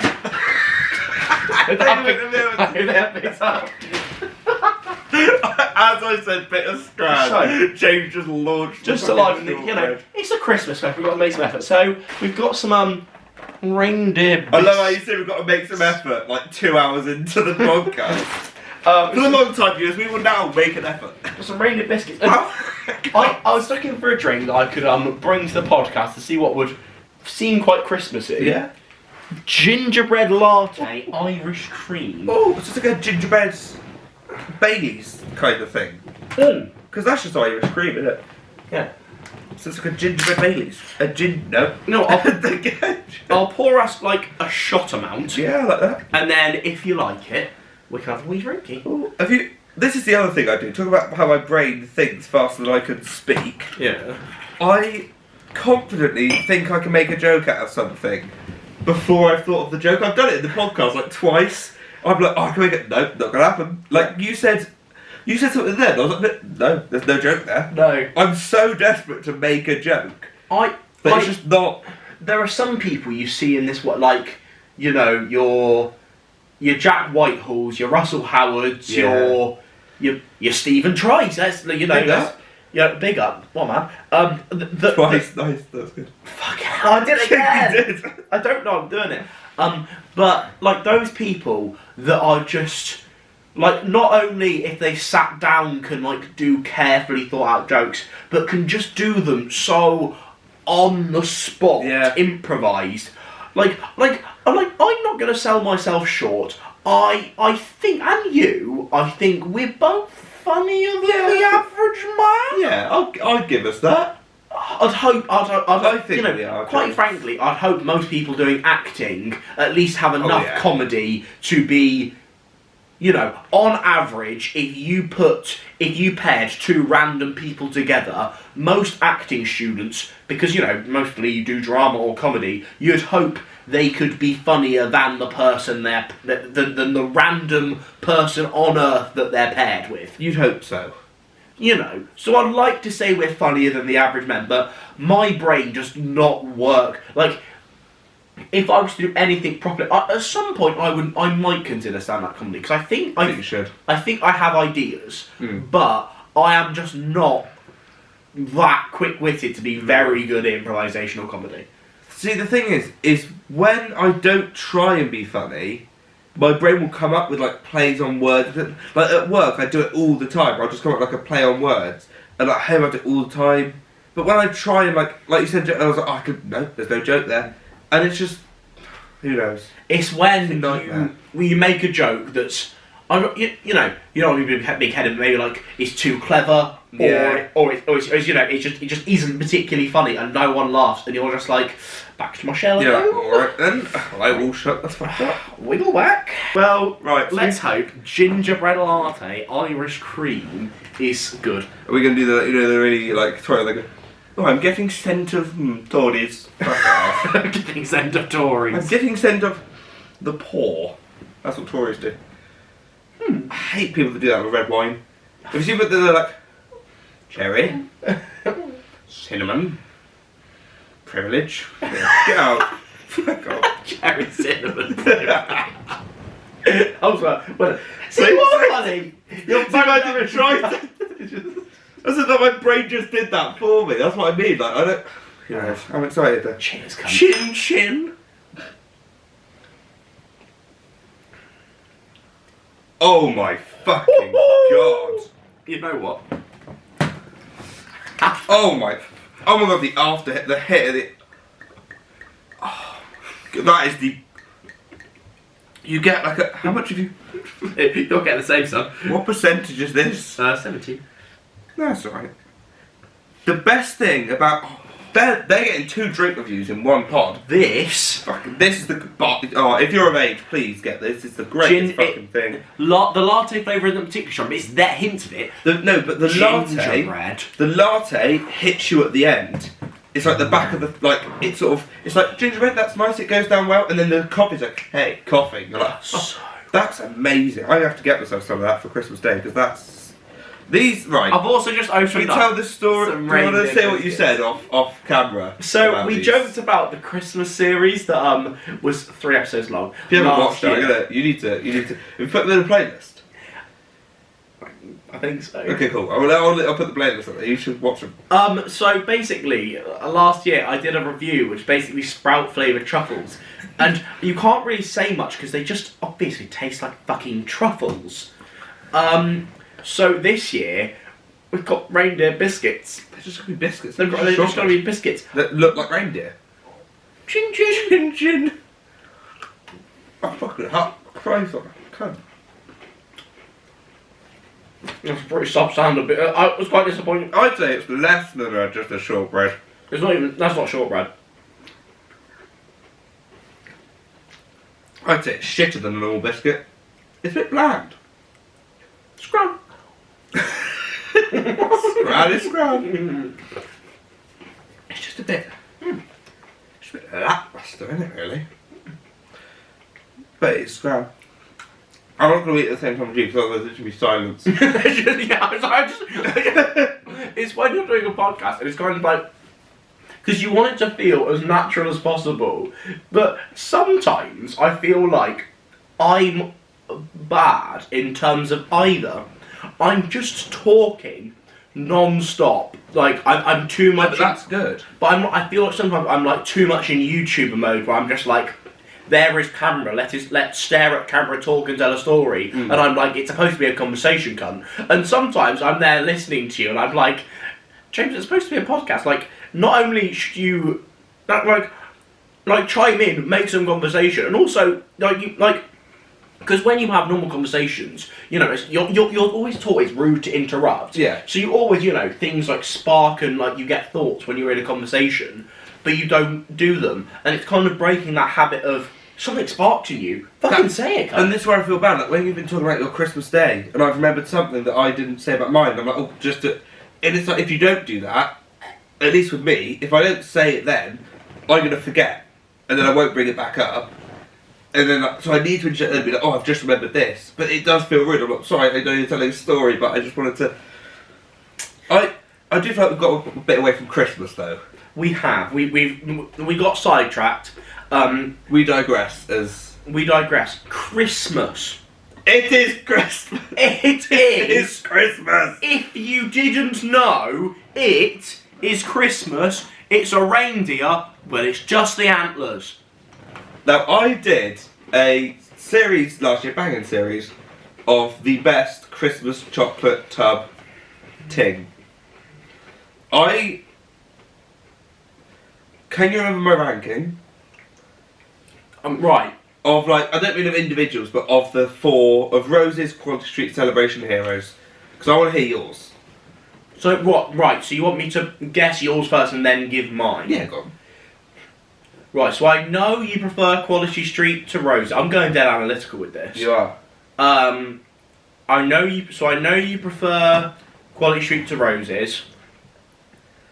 I think Roses last for you. Something's nagging at me, telling me you prefer Celebrations to Heroes, but I might be wrong with that. No, I think I am wrong with that. No, I think you prefer Heroes. Alright, so I think your ranking is, number 4 is Roses. I think 3 is Quality Street. 2 is Celebrations. 1 is Heroes for you? You're right. Completely? As of last year, you're right. No, so I remembered your ranking However, last year. We've had a development, and Celebrations has taken the lead. It's swapped with Heroes. I don't know why. It just has. Now, what about you? What's your... Quality Street dead last. Okay. Because our family, ever since I've known, the 3 chocolate tins that have ever been round in our house is Hero, Celebrations, Roses. So that's all I know. So obviously, you know, I've had the occasional Quality Street. If... What? What? I don't even know. So, like, if you were to ask me what is in a Quality Street, I'd go, oi, there's a bit of toffee. there's probably a strawberry dream in there, maybe even an orange one too. I might be wrong, but in my head, Quality Street and Roses are very similar. Maybe they are. Who knows? But in my head, it's pretty much the same thing. But yeah, so obviously Quality Street for me is last, but I don't have them enough. Maybe it's not a fair ranking. Then Roses, so we agree on that. Well, no, we swap. Yeah. But for me, they're interchangeable because they're pretty much the same. So we agree. I'm right. I mean, first thing you, I'm right. Solid. So either you agree with past me or now me. So I actually agree with... This is intense. You know what? Because obviously the Maltesers, when they added Maltesers to the Celebrations, that was before they added Crunchy to Heroes. Yes. Now, if it was those days, I'd go Celebrations better than Heroes. With the addition of the Crunchy, Heroes win. Okay, I hear you.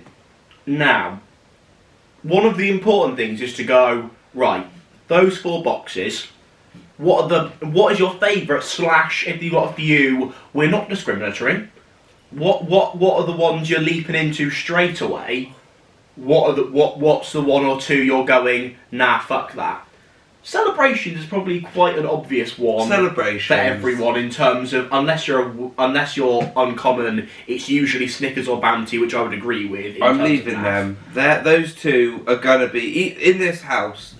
If we have a type of celebrations, at the end it will just be full of Snickers and Bounties. It will until Christmas Day, because my mum's dad loves Bounties, so we'll just come and clear them out for us. It'll be great. But until then, it's full of Snickers and Bounties. And Malteser's teaser is elite. I will go as soon as that celebration's open. I'm getting the Maltesers. I'm getting the Galaxies. Unpopular. I'm getting the Milky Way. I bloody love a Milky Way. Those three for me, I'm having them. A little side discovery. What is not everyone's least favourite of a celebrations, but what is the one chocolate that is no one's favourite in a celebrations? Because for a few times at work, I've been at the front of the store with a celebrations tin, like, you have free chocolate? Okay. And there is one chocolate that no one will pick first, that like is no one's favourite, so is no one's the one that they'll go in for. So obviously I'm leaving this. See, if it was Bounty, it wouldn't be a big discovery. So you're saying not least favourite, not favourite, it's just like a... There is one chocolate that is consistently no one's favourite in a celebration, so no one picks it first. And surprisingly, when like a group of like 100 people have put their hands in a celebration tub, there's one chocolate that is consistently left last. I think I'd be... and it's not a Bounty or a Snickers? Not Bounty I or think Snickers. I'm pretty confident in this. The Mars. Correct. I'm the same. I won't go for a Mars straight away, but if it's a Mars, a Snickers or a Bounty, I'm going for the Mars, but I'm not going there straight away. I was so confident in that, I was like, it's definitely the Mars. Because for example, there are people like your mum's dad that will actively go for the Bounty, and there are people that will actively go for the Snickers. There are very few people that will what I was saying, it was because I talked about this with my parents today, because I found it quite interesting after the day it happened. The Mars is least like, and bear in mind I'm not sure about the Bounty or Snickers version, so maybe they're not particularly similar. Mars, miniaturised, is the least similar to, so obviously block of chocolate is block of chocolate, Twix tastes very similar, Malteser's teaser is his own thing. A Mars bar, you lose the caramel. Yeah. So it kind of tastes, it's just like a chocolatey Milky Way. It's like a chocolatey, moussey, weird... It's not great. Thing. It's just not ideal, but I'd choose it over a Snickers or a Bounty. So I get that it's left there more... Yeah, I get that. It's Most underrated in the celebrations is a Twix. I love a Twix. A Twix is amazing. If you haven't tried it and you're a fan of salted caramel, salted caramel Twix. Oh! The first time I had one of them, we were on our way we were in the airport on the way to Disney. Of course you are. And they had them nice, and we stopped at one of the shops in the airport, like, we need to get some snacks for the plane. Because I'm not paying like a tenner for a chip on the plane. It's not happening, is it? And they had salted caramel. This is the first time I'd seen them. I was like, sounds like one of the greatest things ever. I literally would try and get on the plane and be like, where's this been? Why have they not done this sooner? Like, it is genuinely such a great idea. I don't know how it hasn't been done before, but it is. If they go in the celebration, that is it. Beautiful. That is a game changer, because I really want to stop getting my Twix now. What about Heroes? What is your... Oh, so camp. What about Heroes? Well... what would be this your... is fucking Graham Norton now, is it? I would love to replace Graham Norton. Yeah, to pick up Graham Norton. Oh man. What might... Yes! That's the hat-trick! Fuck! What about... What is your favourites and least favourite out of the Heroes? Least favourites? I can't be doing with the double-decker little cunty thing. Can't do it. I don't know. Again, a chocolate that doesn't work miniaturised. It's a double-decker, I'll have it any day. Miniaturised one, can we... I can't... You lose it. It's not a double... They call it like a dingy decker. Well, then it's lost its whole marketing. I know the eclair is quite unpopular. But I love an eclair. That's the thing. Unlike celebrations, before the Dinky Decker, fuck off, there was no like hero that I didn't really like. Yeah. If there was a ton of celebrations, I'd have to pick through to find one that Heroes, I could just sort of pick one, and I'd be like, yeah, I could have one, I have all of them. Celebrations, I do it. There's bounty, like, I have that, I have it. Heroes, just, yeah, I'll have any of them. The mini crunchy in a hero. Oh my, it is fucking elite. They had that was it. Any form of like, crunchy, okay. though, I'm scrapping. They added it, and I was like, you know what, Lovely. you've done it. As if it couldn't be better, you've... In terms of least favourite, the Dinky Decker is the obvious answer. I don't think the Whisper... Like, the Whisper is a fine chocolate itself. It's one of those where it's just... It doesn't add anything. No. What I miss about Heroes... Because obviously I've grown up with Heroes. They used to have Dreams, which were white chocolate. Yes. And they used to have Bourneville, which was their dark chocolate spot. I don't miss... Look, when I was a kid, I liked Dreams, because I like white chocolate. These days I've grown out of it. I would love Bournevilles to be back in there. I love Bourneville chocolate. Underrated in the Heroes is just your dairy milk. Because it's just a block of chocolate. Like, you know, dairy milk caramel. And unlike the Galaxy and the Celebrations, they give you a hunk. Yeah, they do. It is a hefty way. Why do you speak like this? I don't know. I don't know why you do this. They give you a hunk. You just said they give you a hunk. I don't know why you like this, James, to be honest. We might have some heroes. Should I see if I can find some heroes? We got them. See if we get those ground. Entertain the viewers. I'm not stopping it. This is all staying in. You'll have editing. Whatever you do, within reason, will stay in. Because I'm not going to see this until I edit. Oh, he's getting the mic. Oh, fucking hell. It just reminds me of college. The thing is though, there is just one thing I need. That song, because so basically, in the start of our second year of college, second year on and not first. Was it second or first? Second.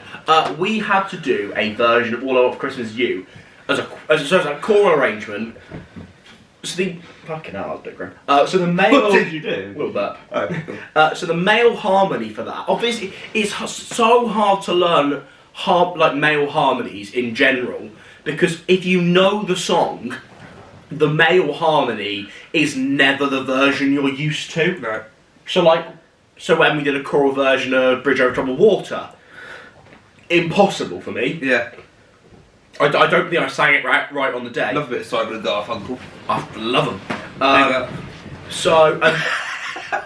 You did. Just go for it. I don't know how to sit. I used to sit on like a proper chair in these things, or on a sofa. It's stressful, James. So obviously, because we know that song so well, it's pretty damn impossible to sing it differently. But I really like the harmony for that. What? The little. There is just. But the only problem is, it's quite difficult to sing in a joyful way. Where you go, they're like small, like but then it sounds too high. Then you got to go, and it's like, alright. Well, I found that it was fun though. Because things like it's one of those songs that you can also two step a little bit. Yeah, a bit of a. And it's just like just to sing it. Because when you show it sounded good. It's like it sounded good though. Fit. How did we? I can't remember how we. Oh no, because I was singing it one night. Yeah. I got some heroes. Look at that.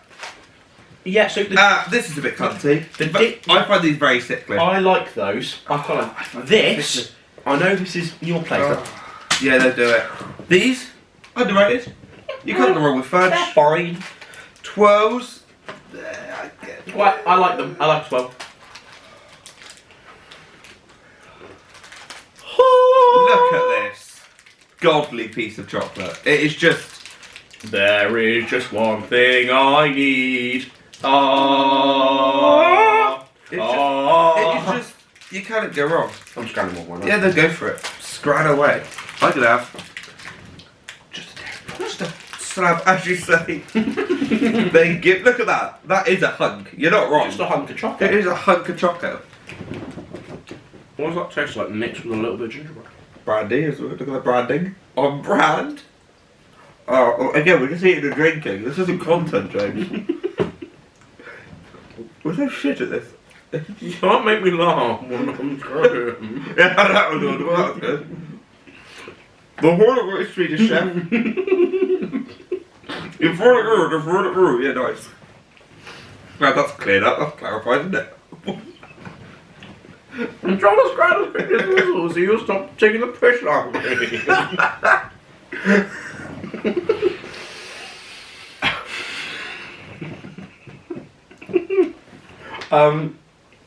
Roses. Not funny. Roses. It's like little like the green ones, like coffee ones. Little coffee cream. Lovely. No. They're very nice.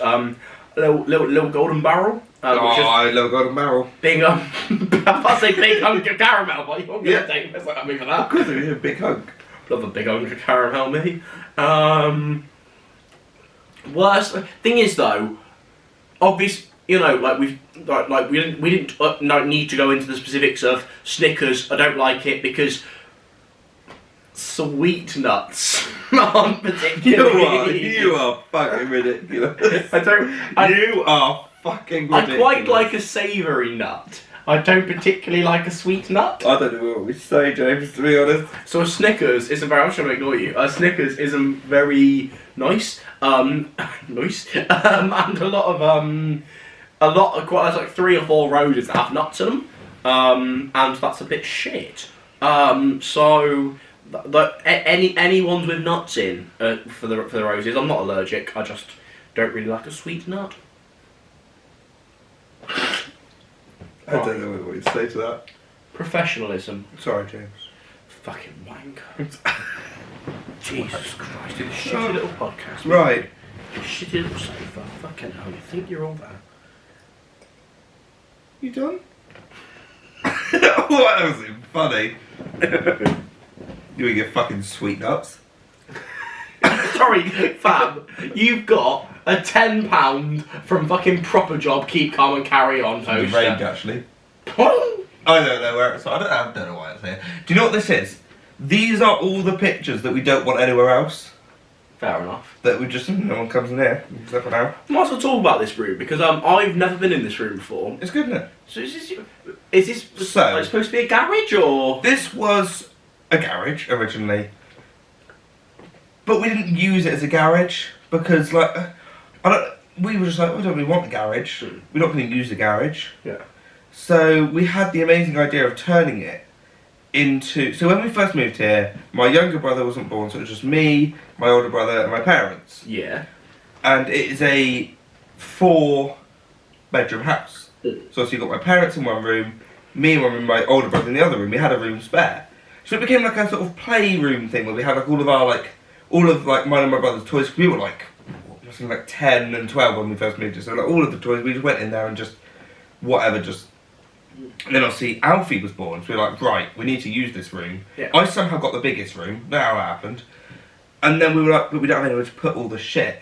So we realised, why don't we convert the garage? And then my dad's dad does like loads of like, he used to be a builder. So he got in touch with people, put a like proper wall in front of the garage door and made it all nice, painted it. It's lovely. Carpeted it. Yeah, made it. We used to have loads of shelves around here with all our boxes of toys on. What there is. And then it transformed into sort of a second lounge. Yeah. So my parents could watch their shitty, whatever they want to watch from there. We've got an Xbox in here so we can watch Disney Plus, Netflix. Yeah, that's very cool. We got these chairs for free. We've got 2 recliners in here. Where'd you get it for free? And a sofa. My grandparents knew someone, my granddad was doing building work for them, and they had a set of things. They were like, oh, we don't want anything, you can have them. And then my granddad was like, we got, so if we don't want them. And they asked us, we were like, we'll have them. So Yeah. They're very nice. yeah, they're very good. Solid. What we might need to do after this podcast is Quick video. there is a darts board there. Oh. We might have to have a quick wee game of darts. I think we should. I didn't even twig that. Yeah, we definitely should. Because that is cool. Yeah. You've That was basically- we didn't pay for that. You've got a lad's room. Yeah. Oh, basically, yeah. This is basically this is where when me and Fabian did our podcast. We were in here for like 3 hours before we filmed it, just drinking, watching stuff, and then playing darts. It was It's kind of sick. yeah. We should do a. I'd say with Fabian, but he's not here, is he? Yeah. When Fabian's just here, we should do sort of a Lads get together. Yeah, little lads get together. Little lads get No, together. we definitely should play darts after this though. Definitely should play darts. I We think. love a bit of darts. Little sermon meal dance. Anything else you want to bring up? That was a bit knackered to be honest. That was a Yeah. Well, the thing is that we've done mince pies are fucking shit. yeah. That if you have mince pies, you're probably a nonce. Do you know can't what? say that's outrageous, I know some but- people don't see like it's either kind of like mince pies or nothing. With my dad's, I'm like a mint like at home whips out one of his 6-pack of mince pies. Yeah. Like I quite like an apple pie, like I love an these apple little pie. mini apple pies. Yeah, apple pies are Warm gold. them up, a little bit of whippy cream. Yeah. Oh. Apple pies. It means Right whipped cream, there. not whipped cream. Fucking What did you whipped- say? That's whipped cream. Whipped cream's like the cunty stuff. Yeah. You meant squirty cream. Do you prefer single cream or double cream? I honestly don't know the difference. Single cream's like thin, and like double cream is like thicker. Oh, double cream then. I've Which always is said double odd. cream. I'm a single cream man. Because yeah, I like my cream, like my gravy. Thick. Can't be wrong. What are we? Jesus Christ. What are we? We're adults. We're actually adults. Do you know what's scary? It's a Monday night. Next year, not just me, we're gonna be in our 20s. Jesus I Christ. really hope the mic picked up that little. Do you know what's even scarier? We're gonna be living together in the same house. Publicly. No, I don't think we have. Yeah, We're, get a flat together next year, bitches. Jesus Christ. That means mediocre best content is gonna be fucking flowing. Fucking Because there's gonna be, we aren't gonna have to like organise anything. We just go mediocre best. Yeah, sure. Why not? Yeah. Which means we might have more.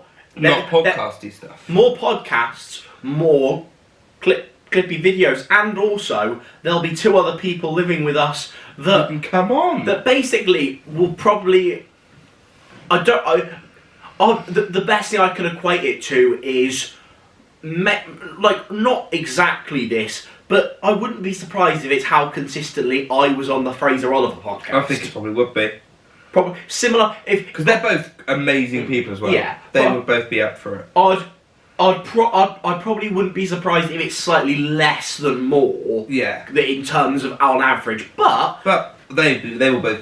Context, they're both actors. Yeah. So they'll be up for it. there'll be 2 people you'll probably see quite a lot. Joe, have you got anything else This gingerbread Irish cream is lovely. Oh, it's one of the best things I think I've ever had. I am going to pretty much on a full glass. I am going to have to get myself a bottle. £12. It's just solid. It just is solid.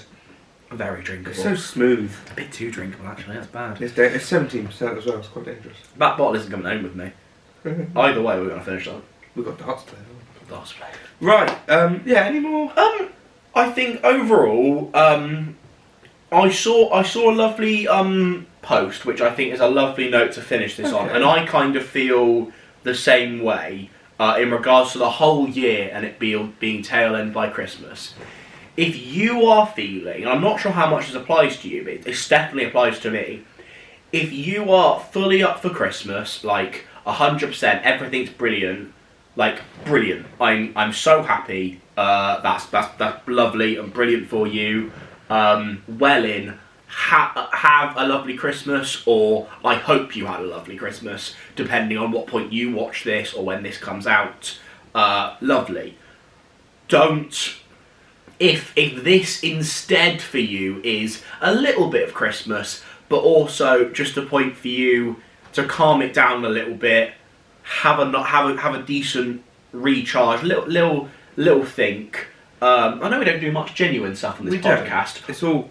but I saw a post that said something like that, and I know that's how I feel this year, is that I need to use this Christmas as less of a, oh my god, it's Christmas, and more just like a bit of like an emotional brain I think so. reset. Yeah, I was gonna say a bit of a recharge, just a bit of a sort of chill. It'll be alright. Because I admit, like the last month or so, my like mentality and like my work ethic would definitely went to shit. Like it was definitely just same. it was like you know I skipped a quite a few bits of uni at the latter end of last year. My YouTube effort was probably tailed off a little bit to the end of the year. And this is a good reset to know just it's all right. Keep things going as much as you can, but if Christmas isn't, even if you want Christmas to be a big thing, if for you this year it needs to be just more of a calm step into the new year so you can be ready to achieve our goals again next year, that's important, and that's certainly how I feel this year. Yeah, no, I agree. I think everyone obviously last year was like, oh, 2021 will be better. That went well, nice one. But I think, yeah, use Christmas, the whole Christmas break, not even just like the 3 days of Christmas, if you will, just the whole, however long you've got off from school or college or uni, whatever you do, just, yeah, it doesn't have to be full on, you know, just do what makes you happy at the end of the day.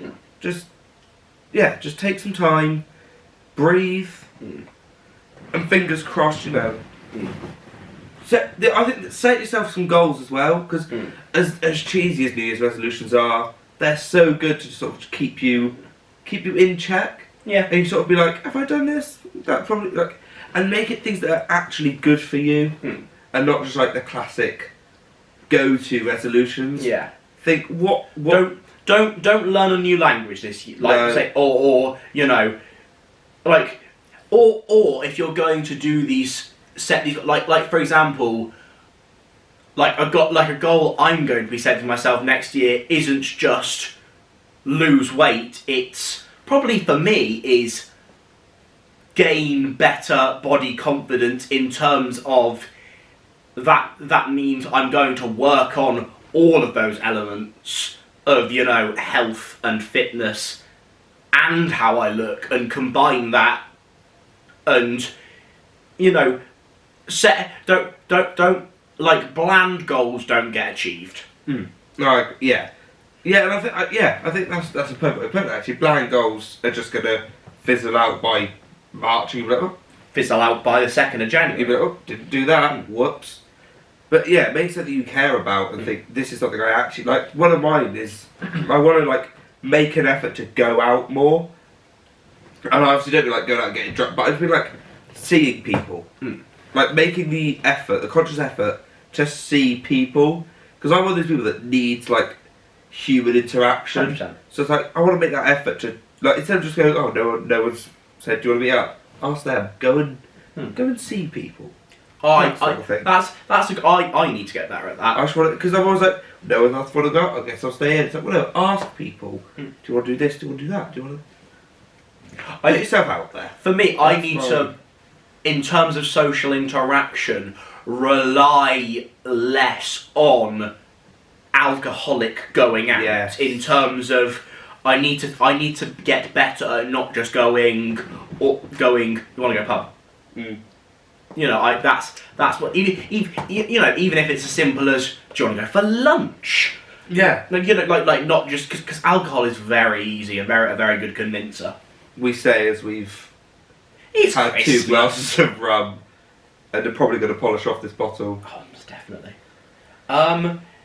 We haven't discussed this. I was thinking next episode, which won't be around New Year because we won't have filmed it by then. We'll try and get out pretty quickly once we've mid-January is the aim. Give us time. I was thinking kind of like a year in review 2021 Sounds good. in terms of what's gone on in the world and what's gone Personally. on for us. Yeah. Maybe some goal setting for 2022. If you're interested in our channels, I wouldn't be surprised if there's quite a lot of YouTube goal setting talk. My New Year's video will definitely be out by then, so we can elaborate on those further.